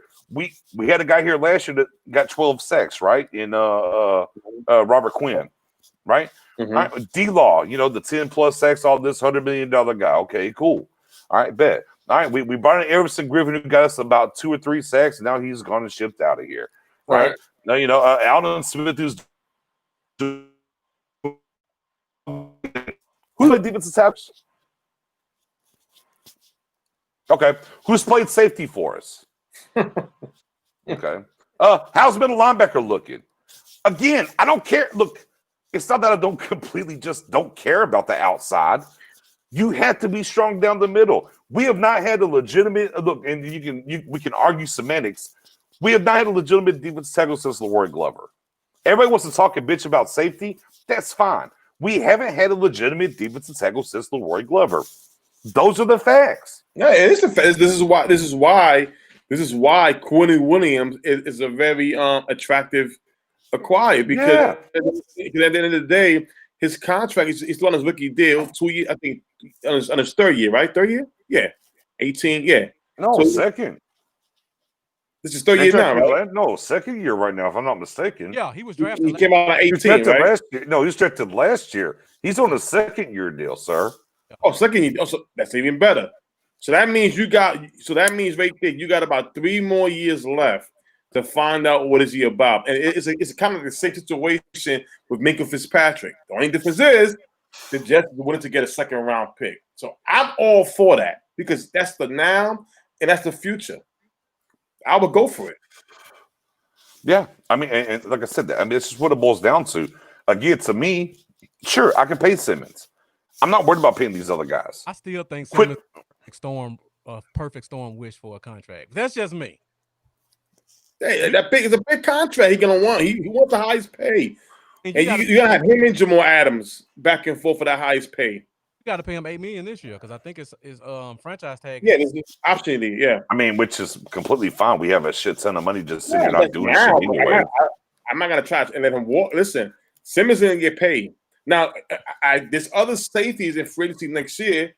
Some solid names. You're gonna have Anthony Harris. See what happens when you got Jaquiski Tarr from the 49ers. You have Keanu Neal from the Falcons. He's gonna be out there. So you got Marcus May from the Jets. So you're gonna have Marcus Williams from the Saints. That's another one. Now, let me rewind there. I want to rewind there. See, I like Neal. Neal's a little too hurt for me. A little too hard for me. But Marcus Williams down there in the NO, hey, I'm with you. I'll sign me up. Sign me up for Marcus Williams or sign me up for Simmons. Either or, pay him and get a bit. I'm not worried about it. Because, look, and here's the thing. Diggs is going to be the number one cornerback on this thing, and you got him on a rookie deal for another 3 years. We're going to sign some more corners. It's got to happen. We're going to draft some more. It's going to happen. Again, go get me a stud defensive tackle. If Quentin Williams is that guy, and let's commit to the 4-3, get this 3-4 out of here. Go get me Simmons and pay him. I can make the rest of this thing work because literally in the offseason, I can't get out Jalen Zill if I want to. Okay. I don't want to. I do think with the right defensive coordinator, I do think there's something there to be had with Jalen. Maybe I'm crazy. Maybe I'm outside my mind. I think you got to just get him off the field on third down. Yes. I've been saying that's the key. And before we go on, I don't hate Justin Simmons. I love him as a player. I just feel like the money's not there, but we can agree to disagree on that. But we all agree if we can get him and make the numbers work, we all want him. No right. Now, I brought this question up. Now let's piece this thing together real quick, guys. And look, I want to hear you on the comment section as well. Man, we're gonna rock with y'all. Let me get the number. If y'all all in, I'm sorry, I kind of left out in the flailing around there. Give it a like, give it a share. Get your people in here, Twitter, Facebook, wherever you got to share it at. We're gonna talk a little bit more. So I want to sell at the trade deadline, guys. I'm a big seller. Whatever I can get rid of. Look, I'll trade Cheeto even. I don't care. I'm trading everything that I can trade right now. That is on a 1-year deal that I'm not going to re-sign. Whatever I can get for him. All right. And I'm all in. If we are going to trade for anybody, it has to be for the future. Young enough to be studs, to be for the future. Again, when we traded for Amari, I'll use the Amari Cooper situation. Simmons is Amari Cooper for me, in a way. Hey, I'm trading for him. He's young. I gotta pay him, but he's gonna pay off. So I'm okay there. Quentin is starting to turn that corner. Jets are trash now. I'm telling you now, guys. I know a guy that's close to that organization. In the bridge is bad, but get in sideways. I got 2 players that I'm willing to trade off this roster that I don't think anybody's talking about. Here's my 2 players. Two. I got 2 players. I got two that are tradable contractual wise. Oh yeah, definitely. Not the craziness we see with right. I got 2 players contractual wise that I think are very appealing that we can move. One is Cedric Wilson at wide receiver. He's done more than enough. Mm-hmm. I know it sucks. I love Ced, but I think there's some value there that you can package and do some things with. And on the backside, I'll move LVE. I'll move him. I will for sure move him. If I can package those guys within a way that with lower picks and lets me keep maybe my first and my second round pick, and I can move this thing the right way, and I can package Cedric Wilson in one deal and LVE in another deal, and that lands me Simmons and Quentin Williams. Man, sign me up. Now, how do y'all feel about that? Bluff, I'll start with you. Love it. Huh? I said I definitely love it. Okay. Let me say this, because this is kind of the scenario I was thinking about in my head. Okay. Trade Cedric Wilson to the Patriots. Throw a mid-round pick in there and get Gilmore. You still don't like that? You pay Gilmore $3 million for this year. $3 million for a 3 million rental. And he's got how many years left on this deal? One more. One more year. $7 million next year. But you can cut him, even if he's a half a year rental for $3 million. You don't like that? Not for half, because we're not going anywhere this year. It has to be long term. Like, it has to help this year and be long term. How about this one? If I can move Cedric Wilson and a 5th or 6th round pick for Gilmore and get him on a 2-year extension relatively cheap, you can sell me. So you don't think I want him here for 4 years or 3 more years after this year, like counting this year plus 3. Okay, can't argue with that. But yeah, and speaking of the Patriots, because I'm kind of on them. Okay, the Patriots could trade a 2nd round pick for Mohamed Sanu. Cedric Wilson is a better player than Mohamed Sanu and younger. Facts, big facts. He's a receiver because they looked awful for 2 weeks. Could we push him for a 3rd or 4th to the Patriots? So a perfect storm. Give me Winovich for him. I would love Winovich, but that's hard. I love this Michigan boy, but I mean, the one thing Gilmore brings to the table, he brings leadership. That's the one thing. I mean, if it happens, I'm not mad at it because he does bring leadership. He'd definitely be that mouthpiece in that secondary. And for this defense, they need that. I mean, with LPE, the whole thing is, we all said it that when that time comes for a new contract, it's got to be a lot of languages in there in case of injuries. A lot of it. And I mean, maybe. I mean, I don't know. I mean, he got hurt 1 time, 2 times, whatever, broke collarbone. He's good. The next finish is college. Now, even though it ain't the same, it's not the same type of neck injury. Right. You still want to protect yourself. We saw what happened with Sean Lee, and that's the whole thing about it. But I love LVE. I think his percentage is off the chain. I think Michael says I'm crazy to trade Leighton Vander Esch. Hey, what is he doing for us? Help me out. Tell me what he's doing. So his first year, he started 7 games. Am I right? He didn't start the whole season. He started with 7. Yeah, in and out. Yeah, it might have been a little bit more than that, but yeah, right around 7, 8, somewhere around in there. How many games did he start last year? What was it? About 6 or 7. Then he got the stinger, right? And then it just kind of played out. Week 8 now. He's played his first full game, right? So if he plays the rest of the season, he plays about 7 or 8 games this year. Yep. That's where he's at. 7, 8 per year. Halftime player. About not. Yeah, I mean your best ability. Availability. He's given us half a season for 3 years in a row. Are we really going to fight for this guy? Got to move him.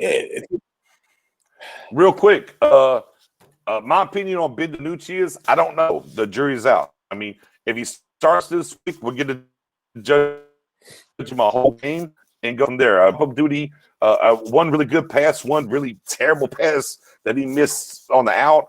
I don't know, but hey, I mean, low key, I will say this: I'm good with the rifle. I'd rather see Ben DiNucci the rest of the way personally. Guys, what do y'all think? I'll start with you, Bluff. Oh yeah, you definitely want to see DiNucci because you have that mobility factor. Because you're gonna need that with this offensive line. And hate to say it, but he's borderline expendable. You know he's not really the future. So if he goes out there and he gets a couple of bumps and bruises, you're not expecting much from him in 2021. At least go out there and see what he has. You may have a good backup quarterback. Right. We need to know what we got in all of our young guys, not just DiNucci. Yeah, big facts. I want to play all the young guys, and I'm with DiNucci. Spoony? Yeah, no, I'm with you guys. I'd rather just play Ben DiNucci. And again, like Bluff said, the most important thing that we lack is mobility from the quarterback spot, and that will help the offensive line. I tell you this right now. I think with Ben DiNucci, you would see more flavor on this offense than Andy, because again, he's not mobile, and mobile is the thing you need right now. I think Ben DiNucci could make a couple of plays here and there. And again, it'll be good to see he's our future backup. And of course, I mean, Ben's got more to prove at this point in his career. Let's be honest. He's going to take more chances and more things. Exactly. White LC, get out here, Michael. I like this. I would trade LVE and Sean Lee for an EPMD album and a Red Minty. The antagonist always coming through. Let me ask two quick questions, guys. All right. So first, we didn't finish the LVE thing. First question: what are you looking for before you consider trading him? I'm looking. Here's what I'm looking for. Okay. And I'm gonna talk about the two guys that we talked about trading first.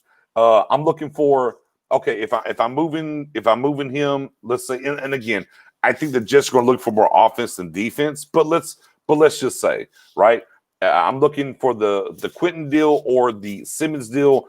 Can I drop that draft pick down somewhere? See, the Simmons deal, and here's the thing about having to pay him.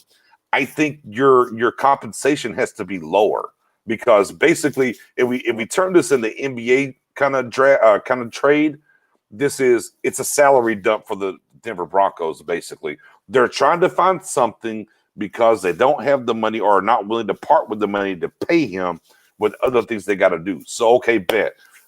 All right. Let me send you a guy on a rookie deal, and let me send you a 4th or a 5th. If I can send LVE with the 4th and the 5th to go get Simmons, sign me up yesterday. I'm here for it, and then I'm gonna take that money and I'm gonna give it to Simmons. And I'm like, bet, guys, guess what? We still got our top 3 or 4 picks, and our safety position is solved because I think you pair him with Wilson, and I think you're fine. So what if it was just a straight up LVE? What would it take for you to just trade LV to a team that's willing? I need how about a 3rd or a 4th? Okay. 3rd or 4th. 3rd or 4th round pick? I would take a 3rd or a 4th for LVE. Yeah, I go with a 3rd. I think because I mean a strong 3rd for sure. I mean, we know the potential is there. And back to Bluff's point of basically 3 years and giving us just a smidge around 50, a little bit over 50%, or right at 50%. So I know you're trading for that. He's not going to break another collarbone or not get another stinger, whatever. We spend a 1st. Give me a 3rd or a 4th, and I can move on from LV at that point. All right. Now my second question. Let's say DiNucci is the guy going forward for the rest of this year. That's a McCarthy guy. Does that make McCarthy want to kind of shelter him more and maybe run his offense more to see if I got what I want out of this guy? And maybe that'll be a motivation for him to take the reins from Moore? Spoon, you want to take it? Or yeah, that's a good question. If I'm McCarthy, yeah, I would definitely want to run my whole plays through him because I really want to see what he got. That's his quarterback. He did draft him. At the end of the day, he could play the West Coast offense. So therefore, I would definitely run it around DiNucci because I know next year he's going to be here, and then next year Kellen Moore won't be the play caller. It will be McCarthy going forward. Yeah, I mean, the words that ring out to me from McCarthy as it pertains to DiNucci is,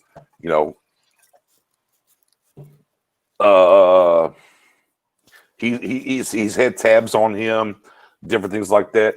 He compared him to Mark Bulger, if you will, the ex Rams quarterback, and what he did. Now, obviously, a different system that Mark Bulger was running with the Rams, right? The Mississippi Coast offense, if you will.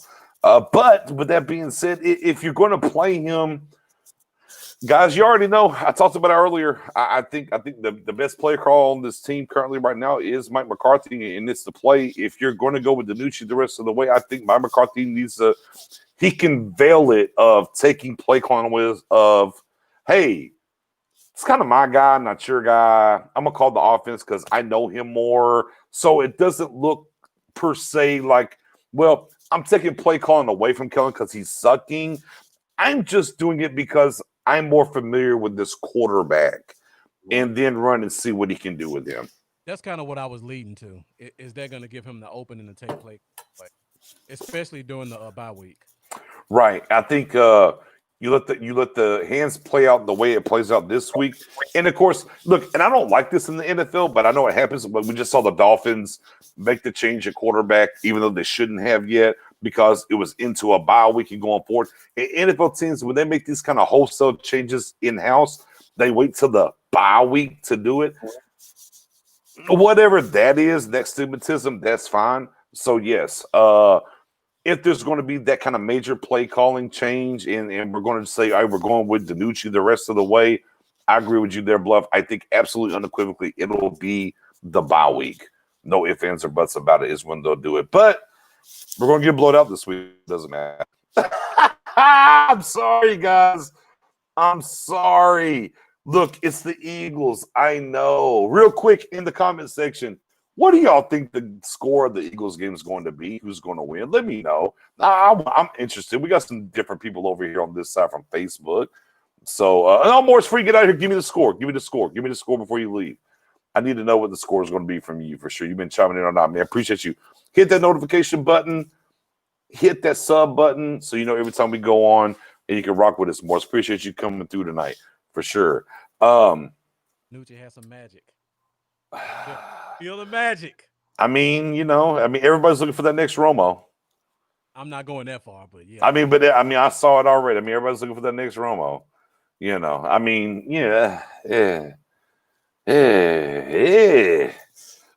Now to pivot back, phone lines are still open. If you want to give us a call, whatever, we're going to rock out with y'all. I got time. I don't know how much time y'all got. I feel like rocking for about another 30 minutes or so for sure. I can do 30 minutes. That's what's up. 35-10 for Morris. I'm guessing you're going who? Cowboys, Eagles? I don't know. I don't want to guess.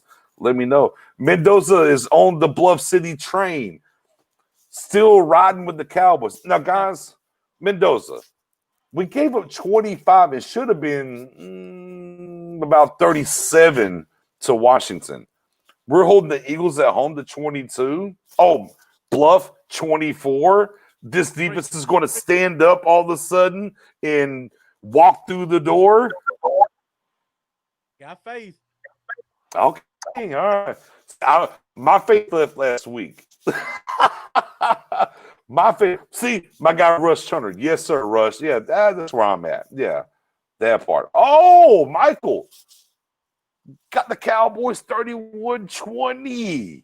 I don't see us getting 31 points, but 30. He said Ben DiNucci walking through that door. Listen, I'll tell you, here's the thing. If I want a Cowboys win, let's go, Ben. If Ben DiNucci is starting, man, that would be something. Wait. How do I do? Oh, that way. Yeah, I agree with that, Spoon. Yeah, Ben, come on through this thing and show us what time it is. Yeah, that would be something. That will be something. Ben DiNucci beating the Eagles. Storyline. That would be a headline. Great storyline. Definitely storyline for sure. No ifs, ands, or buts. Now, pivoting back, because I definitely want to get Bluff's comments on this.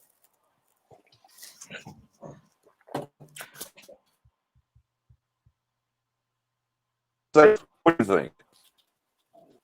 You gotta re-ask the question. I couldn't hear you. McCarthy's safe for the whole year? Yeah. No. Is McCarthy safe? Is he safe for the day one next year? He's the coach. He's safe. I'm almost certain he'll be back next year. I don't see many scenarios that would get him fired in one season. I mean, we've already shut down the season, most fans. So, how much worse can it get? They've still been showing faith in him and the scheme and the personnel up to this point. How much worse can them to say, you know what, we need to trash this guy and start over again? Yeah, Jerry said this morning, that's my guy. What percentage you think it's more than 50% he might be gone? I say 1%.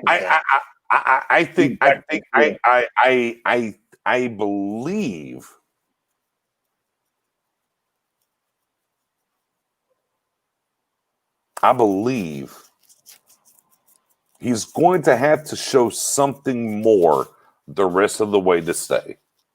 Okay. Is what I believe. Because here, look, and if we're talking about Jerry and the brass that is in house, right? So you moved on from Jason, right?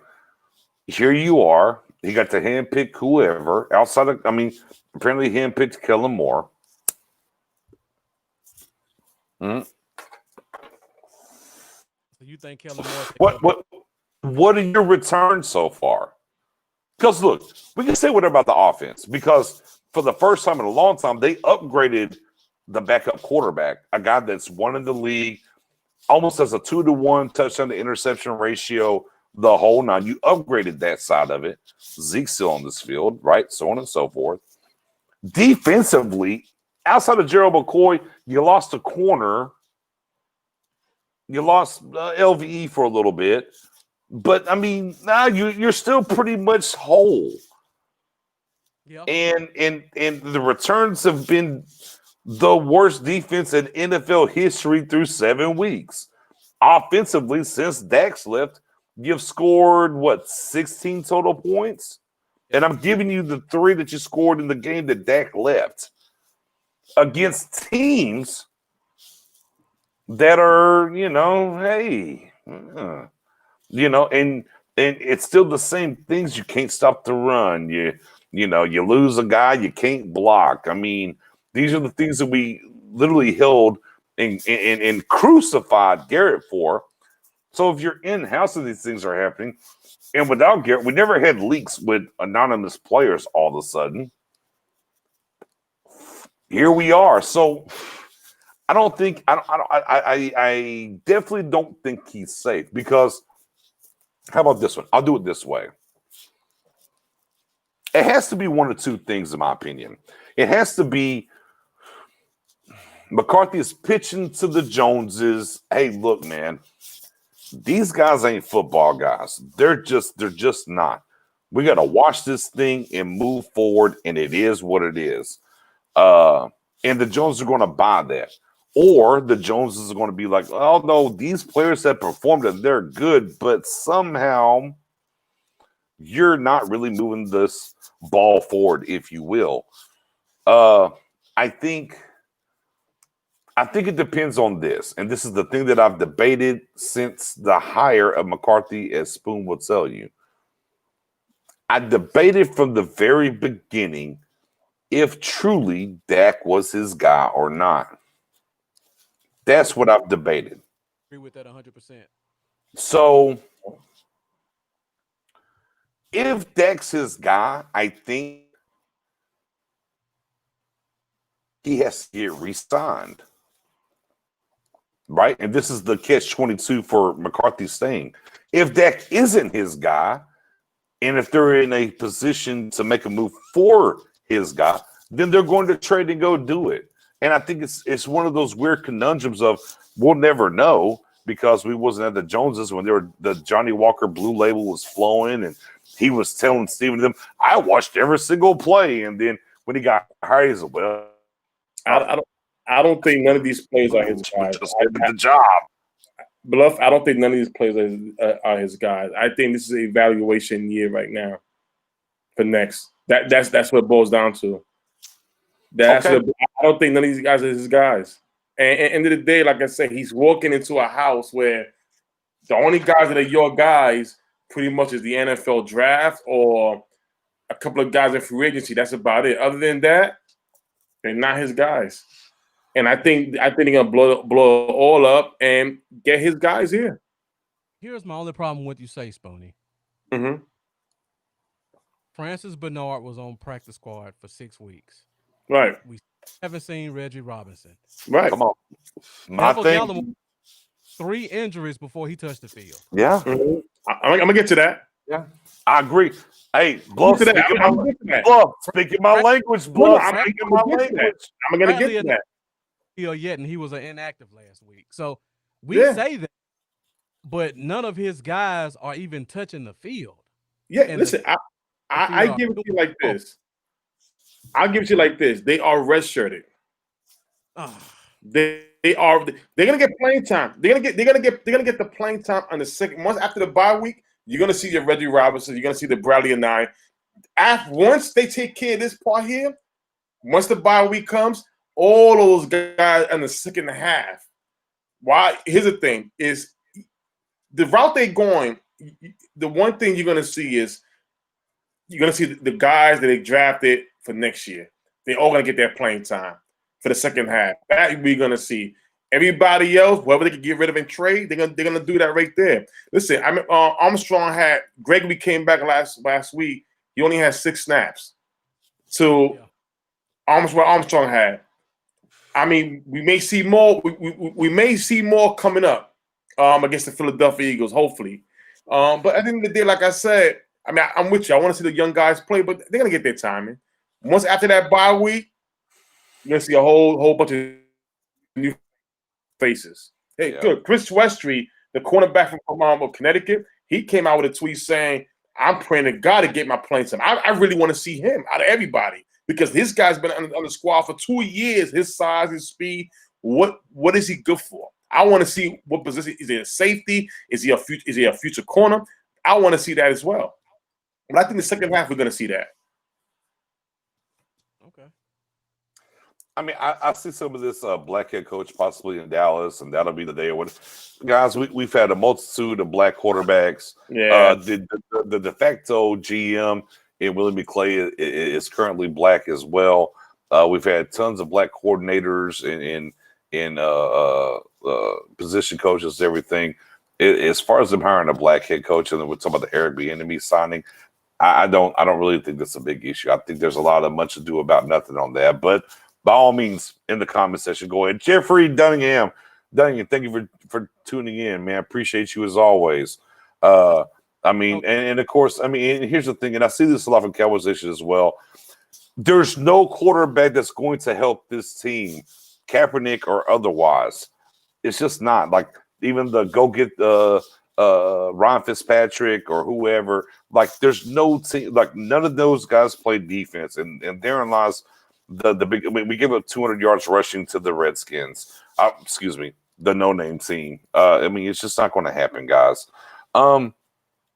I don't know. I mean, I think it's going to be something very interesting because we're not going to be talking about what's going to happen with this team with the postseason or whatnot. That where this coaching staff's going to go. I think there's no way. Even, let's say McCarthy gets that wash, as Spoonie's talking about. Let's say, okay, hey, you're going to get your players or whatever the case may be. I don't think there's any way Mike Nolan can survive this year. I don't care how bad the players are or whatever else.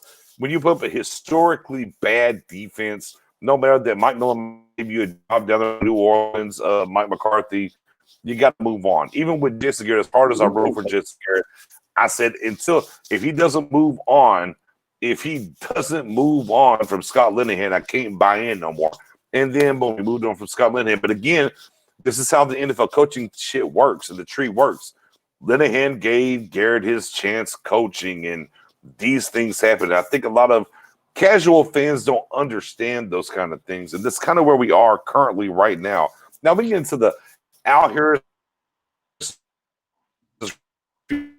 That's what happened with Carter. That's why Burke's not here anymore and different things like that. But, again, Mike Nolan is going to have to go. Look, we could say whatever about these players and what's going on and not understanding whatever.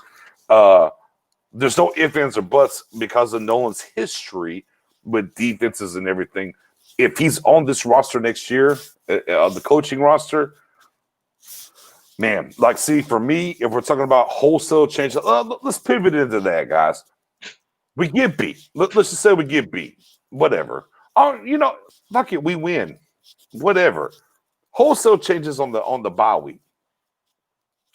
There's a guy, Edwards, 4-3 guy. Really good in Minnesota. Love to see that change on defense for me. Nolan, appreciate you, brother. Gave you a chance. You're gone. Boom. Hey, let's go and let Edwards take over this defense. That would be my number one wholesale change, even more so than McCarthy taking over play calling for me. Let me see somebody else, the defensive coordinator. Give me Edwards. Guys, any wholesale changes coaching staff-wise during the bye week that y'all would like to see? I mean, you hit it on the head. And I was going to say the reason I don't think McCarthy is going to leave is because he has excuses on the offensive side with all the injuries. And then he has a scapegoat on the defensive side with Nolan. Outside of Nolan, it's hard to change position coaches, I think. Mm-hmm. Okay. And it really depends because if you change position coaches and you put Edwards as the coach, now he has to try to build a staff of replacements. Well, no. Well, no, he doesn't because Edwards is basically like assistant. They create a position for Edwards. Yeah, he's got position. So, literally, he can just come out of the booth, kind of, and all the position coaches can stay, and he can just slide in and kind of maneuver on the sideline. It would be different if, you got rid of him and brought a completely different guy. But this guy's kind of been sitting in the wings almost like the fail-safe. To me, I kind of thought about when they hired him in the position they created for him was kind of like, all right, if this thing goes bad on defense, we can break the glass, pull the lever, and bring him and replace Nolan. It's kind of what I thought. That's what you mentioned what other coaching changes. I was just making a statement. You couldn't make any other coaching changes because other than DC, that's the only one I can see you can make because you can't change position coaches at this point. I don't think anybody would get fired. None of that. I think end of the season that would be okay. So y'all don't think play calling, any chance of play calling changing? Nah, nothing. I'm sorry, Bluff. Go ahead. I was just gonna say if Danucci is the starter going forward, they change the play call at the bye week. Yeah, that's what I say. Yeah. Okay. So basically the big wholesale changes we could possibly see at the bye week would be DC and play caller. Some young guys. Okay. Put a pin in that. Go from there. I like that. Spoon, you had something to say? Go ahead. No, I agree. That'd be the only thing. If Danucci just started going forward, I see the play call changing, and you're going to see some glimpse of McCarthy's plays. As far as defense, if they do fire Nolan, it's going to be George Edwards because right now he's the assistant guy. I mean, that would be the most logical thing, but I don't think nobody's going to get fired. I think they're going to play right through it, and then at the end of the season, go forward. I mean, your guy Tomasula, by the way, Sue Ryder says Tomasula taking over the defense. Nah, not at all either. He can't even be considered that when your defensive line is not playing good at all either. And he's the defensive line position coach, so you can't even do that either. If anything, it will be George Edwards. Right. He's the assistant defensive coordinator, so it will be him. But I think nobody gets fired. I think they're gonna go right through it. If anything, it will be the change of the playbook for Danucci. Mendoza, 2-5 still in it somehow. Need to mix it up. Let's get weird. Play the young guys. Oh, yeah, speaking my language, sir. Yeah. Speaking my language. Ane, Bernard, Gifford, Mike Martha take over play calling. Edwards for new DC. Yeah, look, it can't hurt. Here's my standpoint on all of this, guys. It can't. We're the historically worst defense 7 games in. There's no way for it to get worse at all. Here's the thing, and I think a lot of people are lost in translation on this. Man, look, and I know Diggs got beat by McCullen, not McCullen. McLaurin. Yeah, Terry. He got beat. Here's the thing. The play before, they scuffed it up. They had the issue. And then he really would have put his hands on him and got burnt is what happened. But low key, be clear. If you want to hang your hat on somebody in the secondary, like I've went and watched the tape. I know Bluff, you're a big tape watcher. Let me pivot to you. Let me see if I'm seeing the same thing. Let me pivot to you, Bluff. I'm watching Diggs. I think his ceiling's very high. You've watched the tape as well. I know you do the all 22. What do you think about the tape on Diggs so far, 7 games in? Exact same thing. I mean, he plays his man well. He's a high effort guy.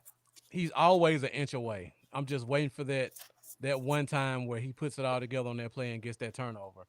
But people like to point at the Falcons game.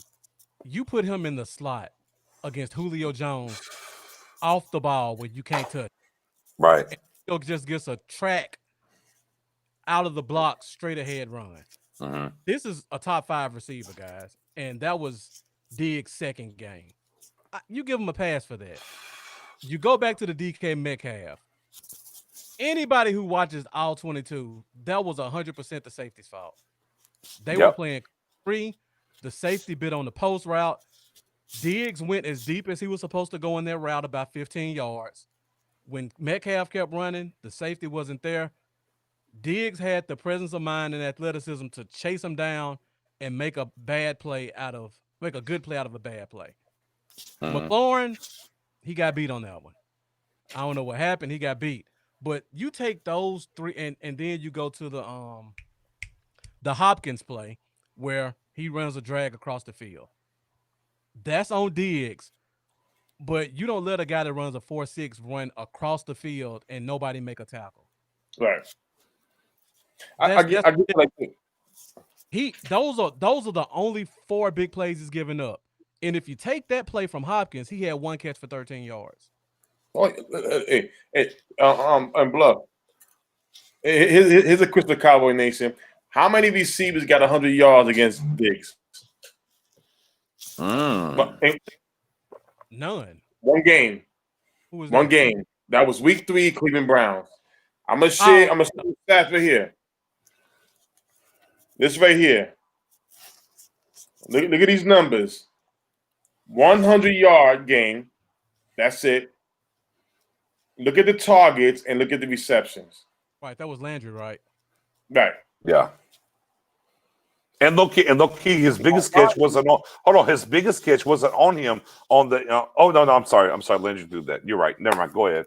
Yeah. So my thing, my whole thing is this: is that at the end of the day, he again. They were saying last week he's around the ball. It's about making that play on the ball. He's going to be something. Now the Cardinals game, 6 targets thrown his way, only 2 receptions allowed. Yep. 73. Hey, and look, that's it. That is the whole game. And even better than that kind of thing, like I watched certain plays against the Washington where the ball was kind of being thrown away, and he literally 2 times almost made this huge acrobatic up top interception or whatever. I'm telling you, Diggs is coming. Diggs is He's coming. He's coming. Deal. This is a great pick for the Cowboys. The thing that I hate. And here's why I go back to as my girl as Spoonie, me and Spoonie's our third wheel. Mary Ellis says fireable offense, guys. We were sold. Here's the problem with the defense for me. We were sold wolf tickets. If you don't know what wolf tickets is, go Google that. Get it. You might have to get that Urban Dictionary out. Wolf tickets about what this defense was supposed to be. Super press, super pressure, get the ball out and make plays. Guys, these corners have not been allowed to press all year for the most part. Be clear. We're belling in number 2. If it's off. Like, I don't understand what's happening. So to a certain extent, I do give like really a pass. Look, he's not a cover 3 corner. Yeah. He's a press corner. You signed him to be a press corner. You're not pressing. Okay, I get it. You lost Cheeto. You lost Cheeto and Jordan Lewis got hurt, right? Both of them, yeah. All right, cool. But you still had Diggs. You still had Worley, right? Oh, no, it was Cheeto and Brown. I'm sorry, Cheeto and Brown's who got hurt. All right, but you still had Worley. You still had Diggs. Like, press, right? Big guys. Like, we're taking big guys to press you, trail technique, get pressure. That's why we signed the Everson Griffiths of the world and the Alden Smiths of the world to go get pressure. I don't care what we're playing up front. I don't care about the 3-4, 4-3, too hard to understand. We're not pressing. We're not doing the things that you got these guys to come do. So, yes, again, some of this is on. Look, yes, I don't care who you are. I'm 42 years old. I am 6'3", and I am about 310 pounds. I know when the call comes in to play cover 3, especially my big ass, guess what I'm going to do? As soon as that ball, I'm probably building before the snap because I got the deep third, and I'm gone, and I'm gone. Like, there's no part of me that's going to jump. So, yes, that is on the players to a certain extent, but I've taken players like a Worley, and that's the guy in particular I'm talking about, who keeps kind of missing out on these coverages. If he's a press cover big guy, why are we not using him the right way? Again, Mike Nolan has got to go, in my opinion. I'm sorry, I'm a little long-winded on that. My bad. Go ahead, Bluff. I mean, Bluff, if I'm wrong, tell me something. I'm just... We got tall press corners for a reason, and we're not using them for that reason. 100%. And then get mad because, well, we're putting them in zone. What are we really talking about here? That was a terrible play, though, but like you said, it was. I mean, he thought he was going to jump some. I don't know what he thought. Oh, yeah, I mean, but I mean, again, what I was sold this offseason, I've yet to really see it this year. I'm not seeing press. I'm not seeing, look, the one thing we talked about when it came to this said coordinator, he blitzes about 40% of the time. Guys, are we blitzing 40% of the time?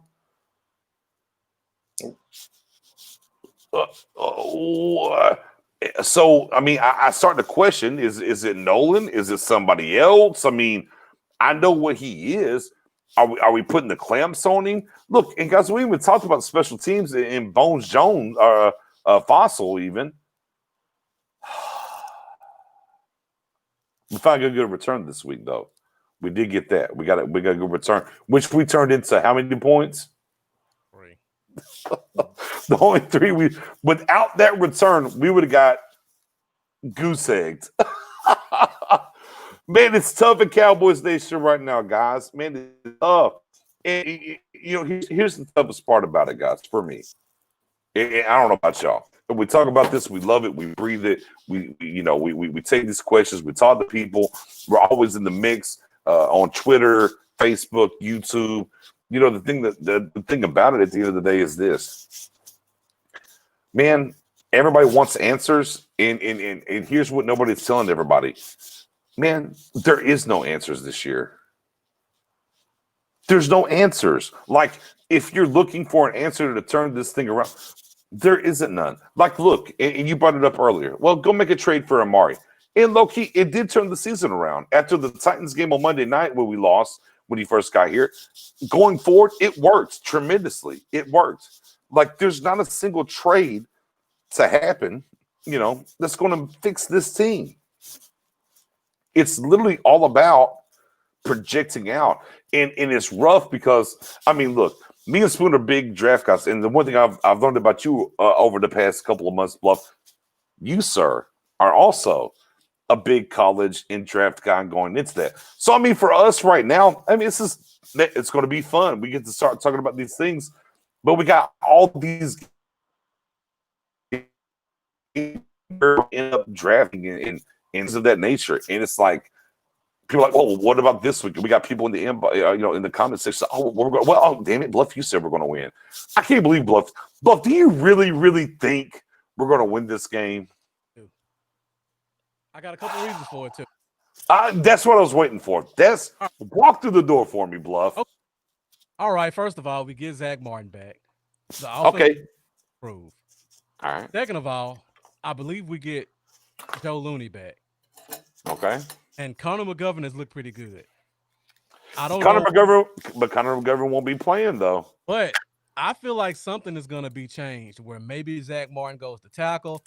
There's going to be a change made where they get some better play on that line.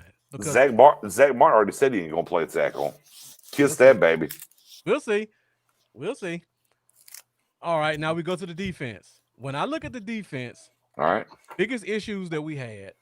Well, we had a lot of them, but the ones that I see on tape that stand out the most: lack of contain on the edge, and all season.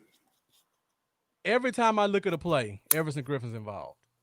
Like I made all 22 tapes, and I stopped doing them because I promise you guys, when I made those, I did not look to see what happened. I just looked at how many plays we had over 10 yards. Every time I pulled one up, Everson Griffin got killed on the backside. Hopefully, if we get him out of there. Well, I mean, he's out of there now. We got him out of there. He gone. So I'm hoping whoever replaces him knows how to contain on the backside. So I'm hoping that takes away some of the big runs. Okay. Poe is on the trading block. Poe is horrible in run defense. I think they take him out of there this week. Okay. Got the guy. I can't think his name right now. Walter Palmore.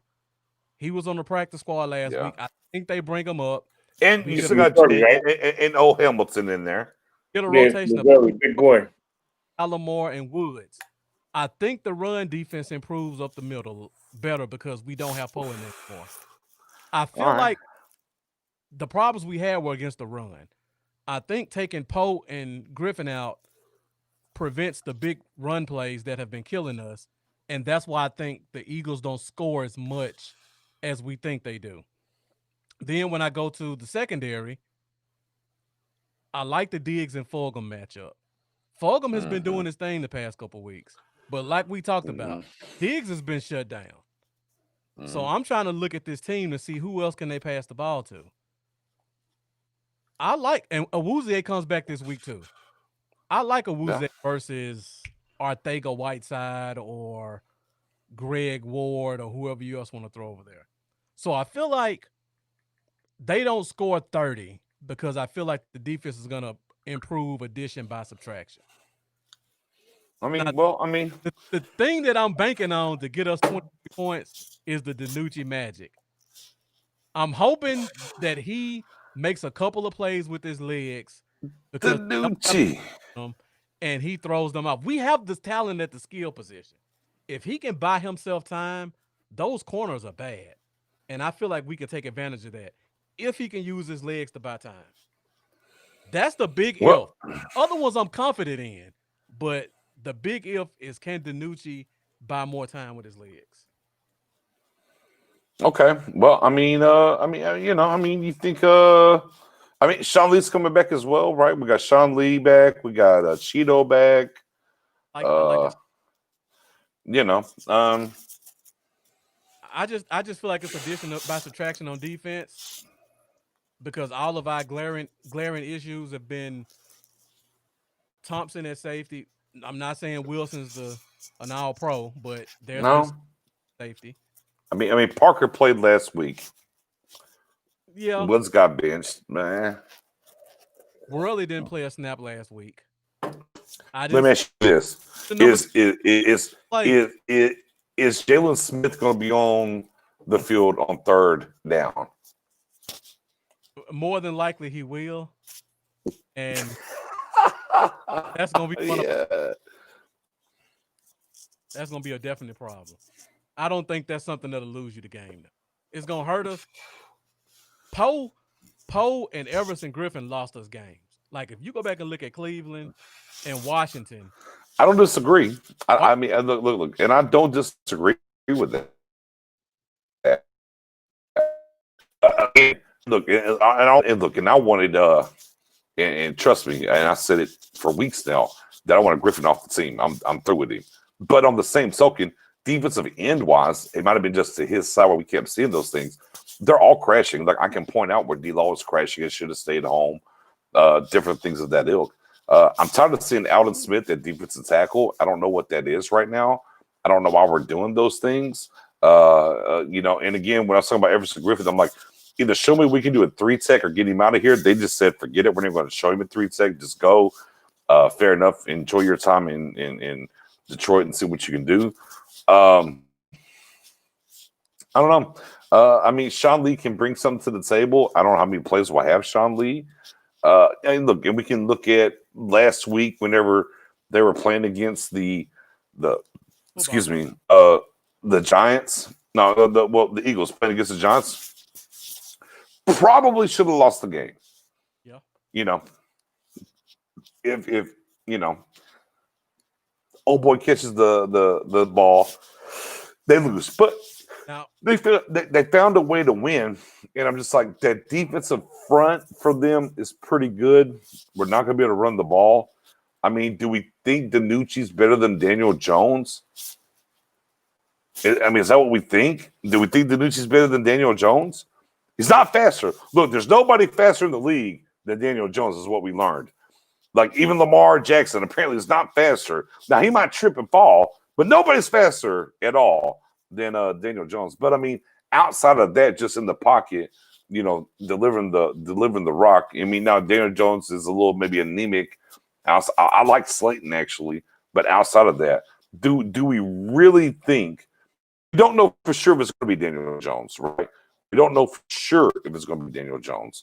But Daniel Jones. If it's going to be DiNucci, do we think DiNucci's better than Daniel Jones? I can't say what I seen him play. Fair. Little bit of the hope factor, the little bit of the, oh shit, it's Romo at halftime. What can he do? We've seen him be good, and let's go. I think you're putting too much on DiNucci. I'm saying Coop, Gallup, and Lamb are much better than their corners. And if DiNucci can just buy more time, those will make him look good. He's good. He's got to deliver the ball, though. I mean, fair. All that's fair. But he has to deliver the rock, though. You're right. I mean, and look, first pass, delivered that rock up the sideline. Out for a first down, missed it by a country mile. Yeah. So, again, we don't know. I mean, we have to wait and see. Game plan, if he's taking all the snaps, what happens? For me, I guess looking at the Eagles game, right, is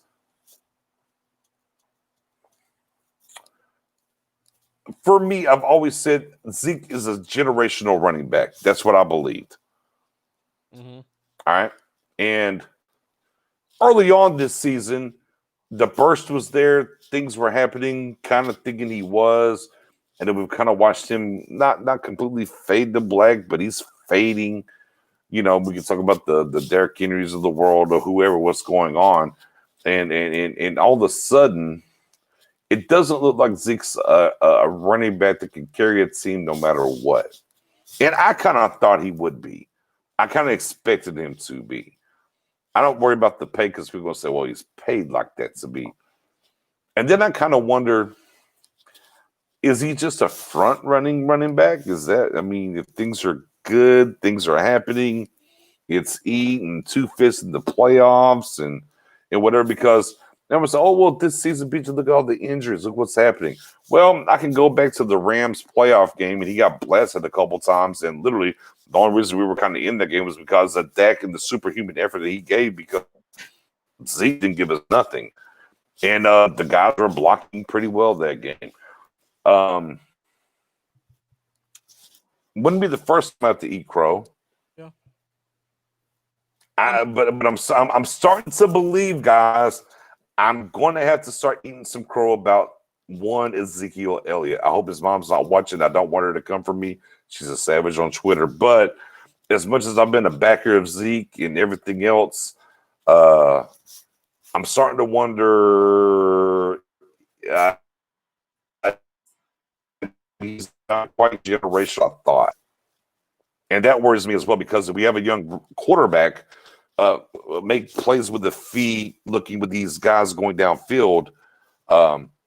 If Zeke can't get his shit together, per se, in the run game, no matter what's going on, I don't know how much it matters. Yeah. Spoonie, welcome back. He'll say the Eagles have the worst secondary we played against all year. So there are plays to be made if DiNucci can get the ball out there. It's a big if, but it's not unheard of to think that he can't come out there, and if he can buy some time with his legs, our receivers can't just get wide open. Well, we go back to last week. Unfortunately, the stink on this team, I guess, rubbed off on CeeDee Lamb. He made captain, because we do captains every week. He became captain and dropped two big balls. One of them he might have took to the house, actually, low key. But it's always something with this team. Even before what's happening, it's just always something. Maybe let's do this. Maybe we should get our Chicago Bears on, Chicago Cubs on. They had the goat? What was it? The goat curse? The curse of the goat or whatever. What they have? Maybe until we put Jimmy Johnson in the Ring of Honor, it's the curse of Jimmy. Until we pay homage to Jimmy Johnson in the Ring of Honor, we're just cursed. I don't know, guys. I'm running out of things to figure out what's going on here. Spoonie, I'm just blowing it up. There's nothing gonna help this team. Nothing at all. You got to blow it up and run it with McCarthy's way and see if there's any major changes. He's probably the first big name head coach we have since Jimmy Johnson and Parcells.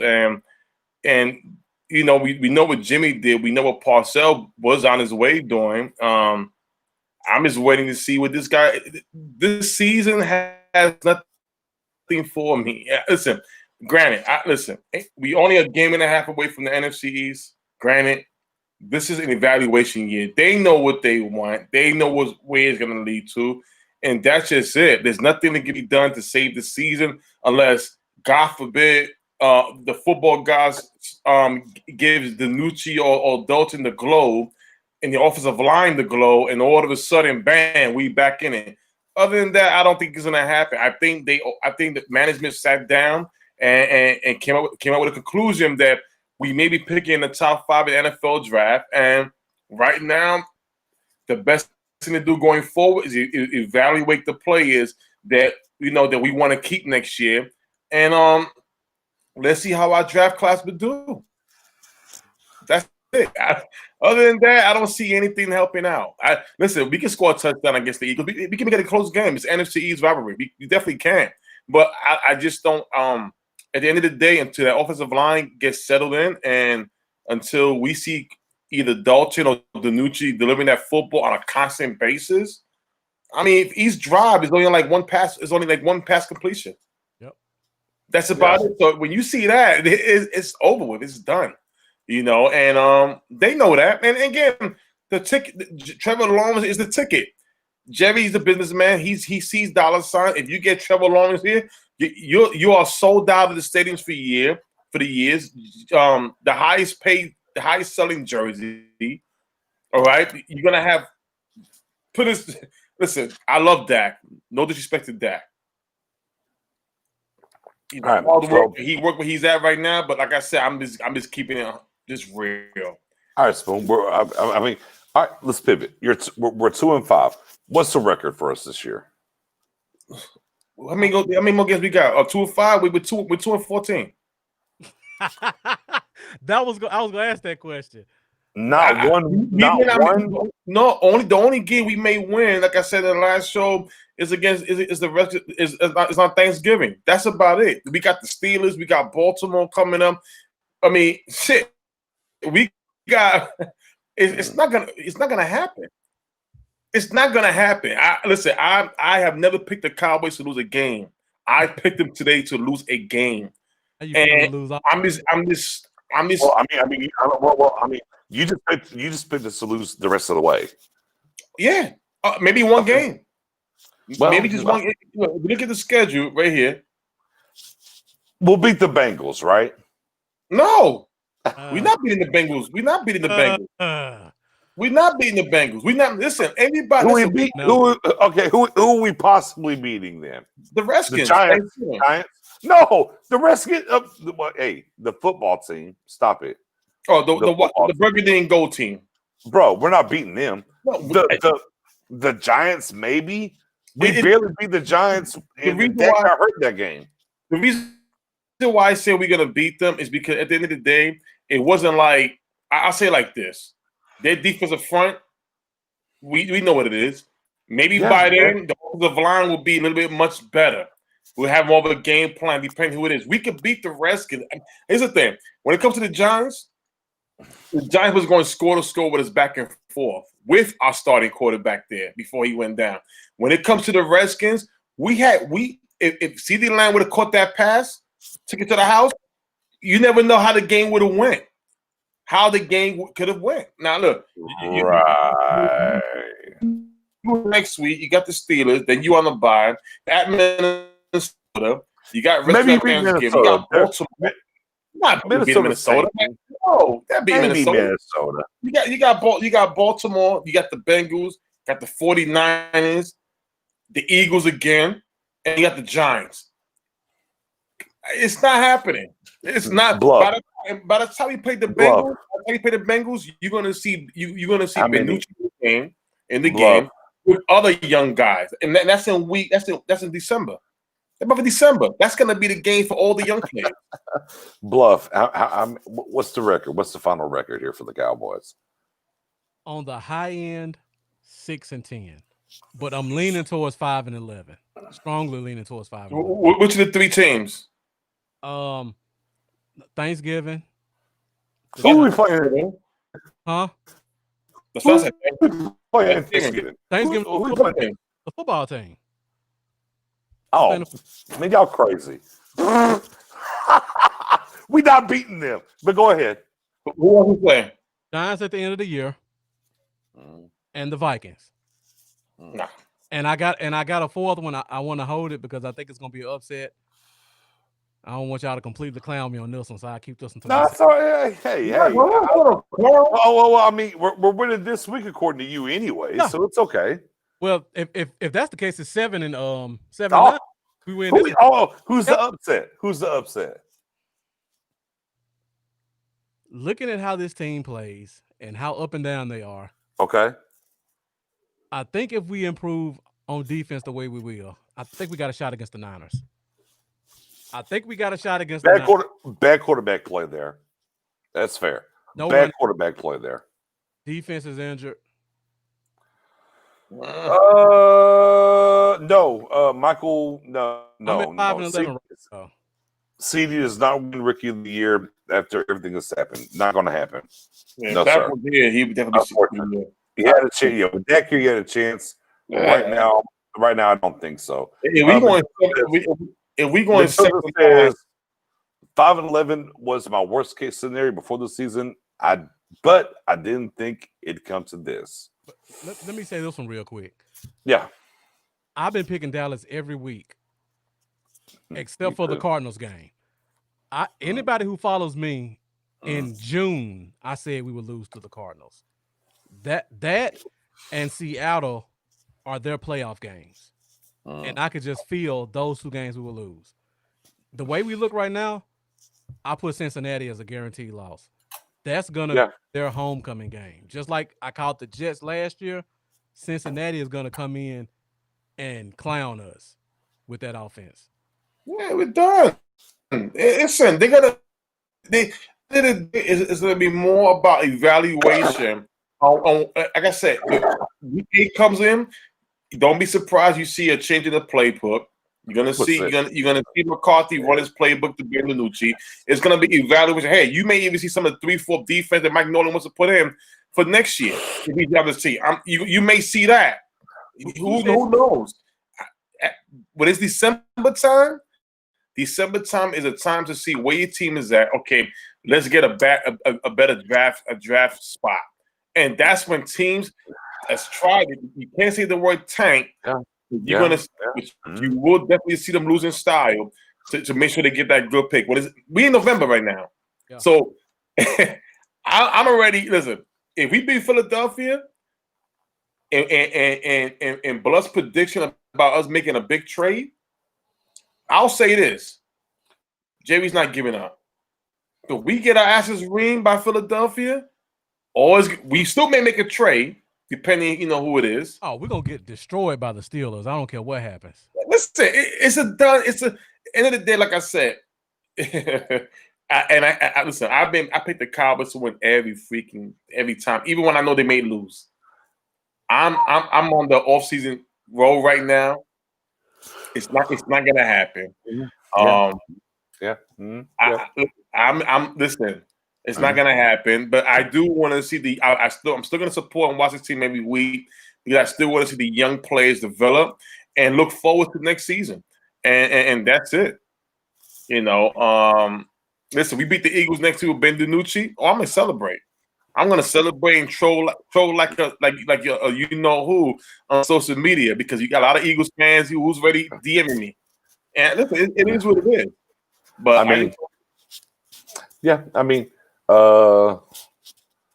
we scored 10 against the Cardinals and 7 super garbage time. We played the team in Washington and scored 3. Y'all are outside y'all's rabbit ass minds, thinking that we're about to go out here and win 5, 6, 7 games. Right. It's not going to look. Minus Ben DiNucci being basically the second coming. We're not winning any games, guys. 3-13, 4-12 at best. I mean, let's keep it a buck. I'm sure Zach Martin's coming back. Now that's great. Sean Lee for like 10 or so plays coming back. We thought it was going to boat with LVE. How'd that work out, guys? Cheeto's coming back. That's fine. But I mean, there's just not enough here. It's just at a certain point, you're 2-5, and since Dak's been gone, it's been ugly. It's just what it is. Again, this takes me all the way back to 15, and well, Romo went down, and when Romo went down, right, there was a guy came in and finished the game off against Philly. We got the win, remember? Yep. And then it went bad, and then we made a trade for Matt Castle, and it still went bad. And then Romo even came back from the injury because the division was so trash. We still had a chance. And then Romo got blasted on Thanksgiving by Kuechly, against the Panthers, and we took that L. Like, guys, it's a wrap. I mean, as much as I don't want it to be a wrap, hold on. Here's the castor oil. Here's the castor oil in the spoon, and here's me feeding it to you, guys. If we win 2 more games the rest of the way, look at the schedule. Awesome. The only caveat to all this is if Ben DiNucci is, I guess, Kurt Warner-esque maybe coming in. Like, man, this thing is a wrap. Hicks, I think you underestimating the talent of our receivers. We don't need him to be great. I think you're underestimating how terrible this defense is. I'm not underestimating. I'm saying if DiNucci just gives us more time, it could be. Bro, what was Dak's record with all these weapons without the offensive line injuries? What was Dak doing? Bro. But those are some good teams to play. Ready for this? In 2015. Right, I'm not putting DiNucci in the Pro Bowl here. I'm just saying if he can buy some time, our receivers can do better against a lesser corner secondary. Here's what I thought. Here's my thing here, and here's why I'm different. Here's what I thought. Whenever we switched over from Dak, when we switched from Dak to Dalton, I said, okay, Dak was going to get me 35, 40 plus.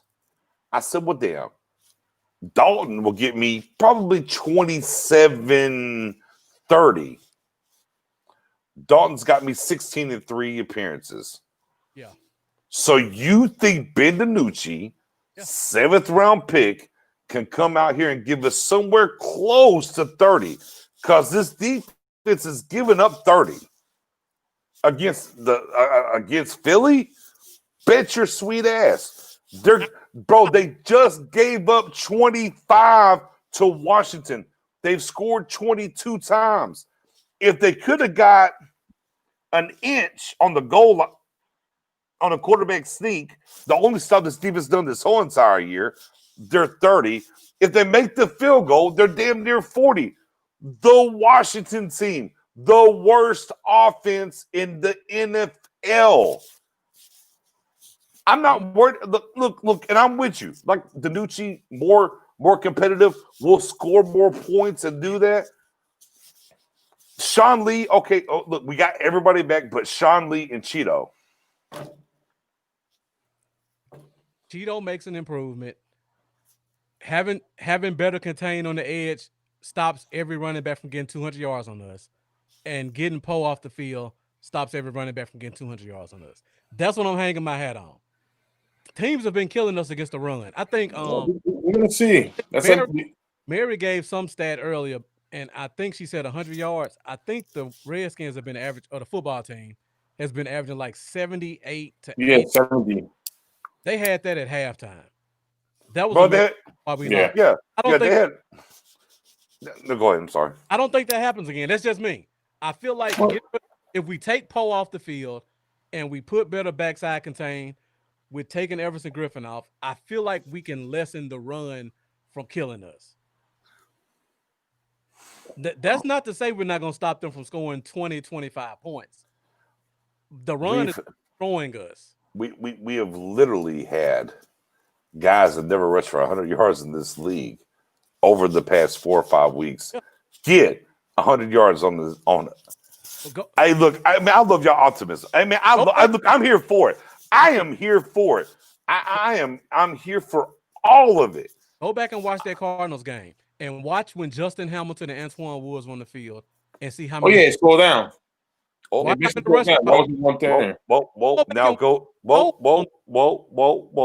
Now go back to the Washington game and see when they were on the field as well and see what happened. The run that Gibson had around the edge. Go look and see who was supposed to be contained on the backside. I mean, go look at Kenyon Drake with everybody up in front and what he did on his last touchdown run. Go back and watch that play and tell me who was at the one tech.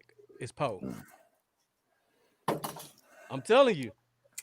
Is Poe on the roster? I don't think he's going to play this week. That's what I think he'll be cut by Friday. He played against Washington. But I think he'll be cut by Friday. I think the Palomar. If Palomar's gonna get it, can't play him because he could get hurt. They won't play him. Hey man, and look, and that's fantastic. Look, it's fantastic, guys. Let me know who's going to fill the hole. Justin Hamilton looked good when he played. No, I'm talking about the defensive line can do their thing. Who's going to fill the hole, guys? Who's going to come down? I like fill that hole. I like the kid Palomar of Missouri. I'm not talking about the defensive line. Once you do that and do everything, who's going to fill the holes? Who's going to play their gaps and fill them? I'll wait, guys, because it hasn't. Because even when the defensive line does their thing, we watch safeties get tentative, doubt where to go, linebackers. Who's going to fill the gaps? I don't have an answer for that one. Yeah.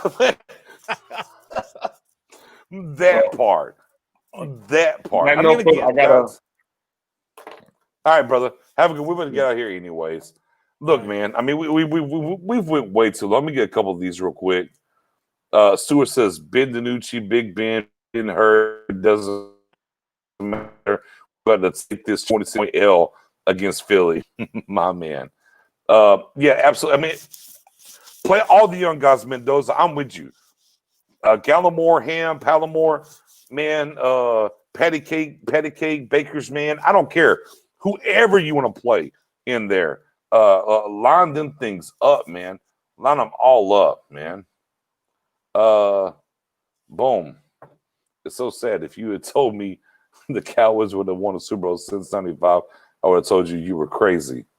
Well, and here we are in 2020, my man. Here's where we are. Again, man, we appreciate y'all rocking with us, giving us the questions, giving us feedback, the call-ins, the whole nine. Man, I mean, we 2-5. We got 9 games left. We're gonna ride this thing out and see what's going to be, ever evolving. We'll see when Jerry tells somebody else to shut up or have to come back and apologize, the whole nine. For those that don't know, you're here right now, man. Hit that sub button, hit that notification button.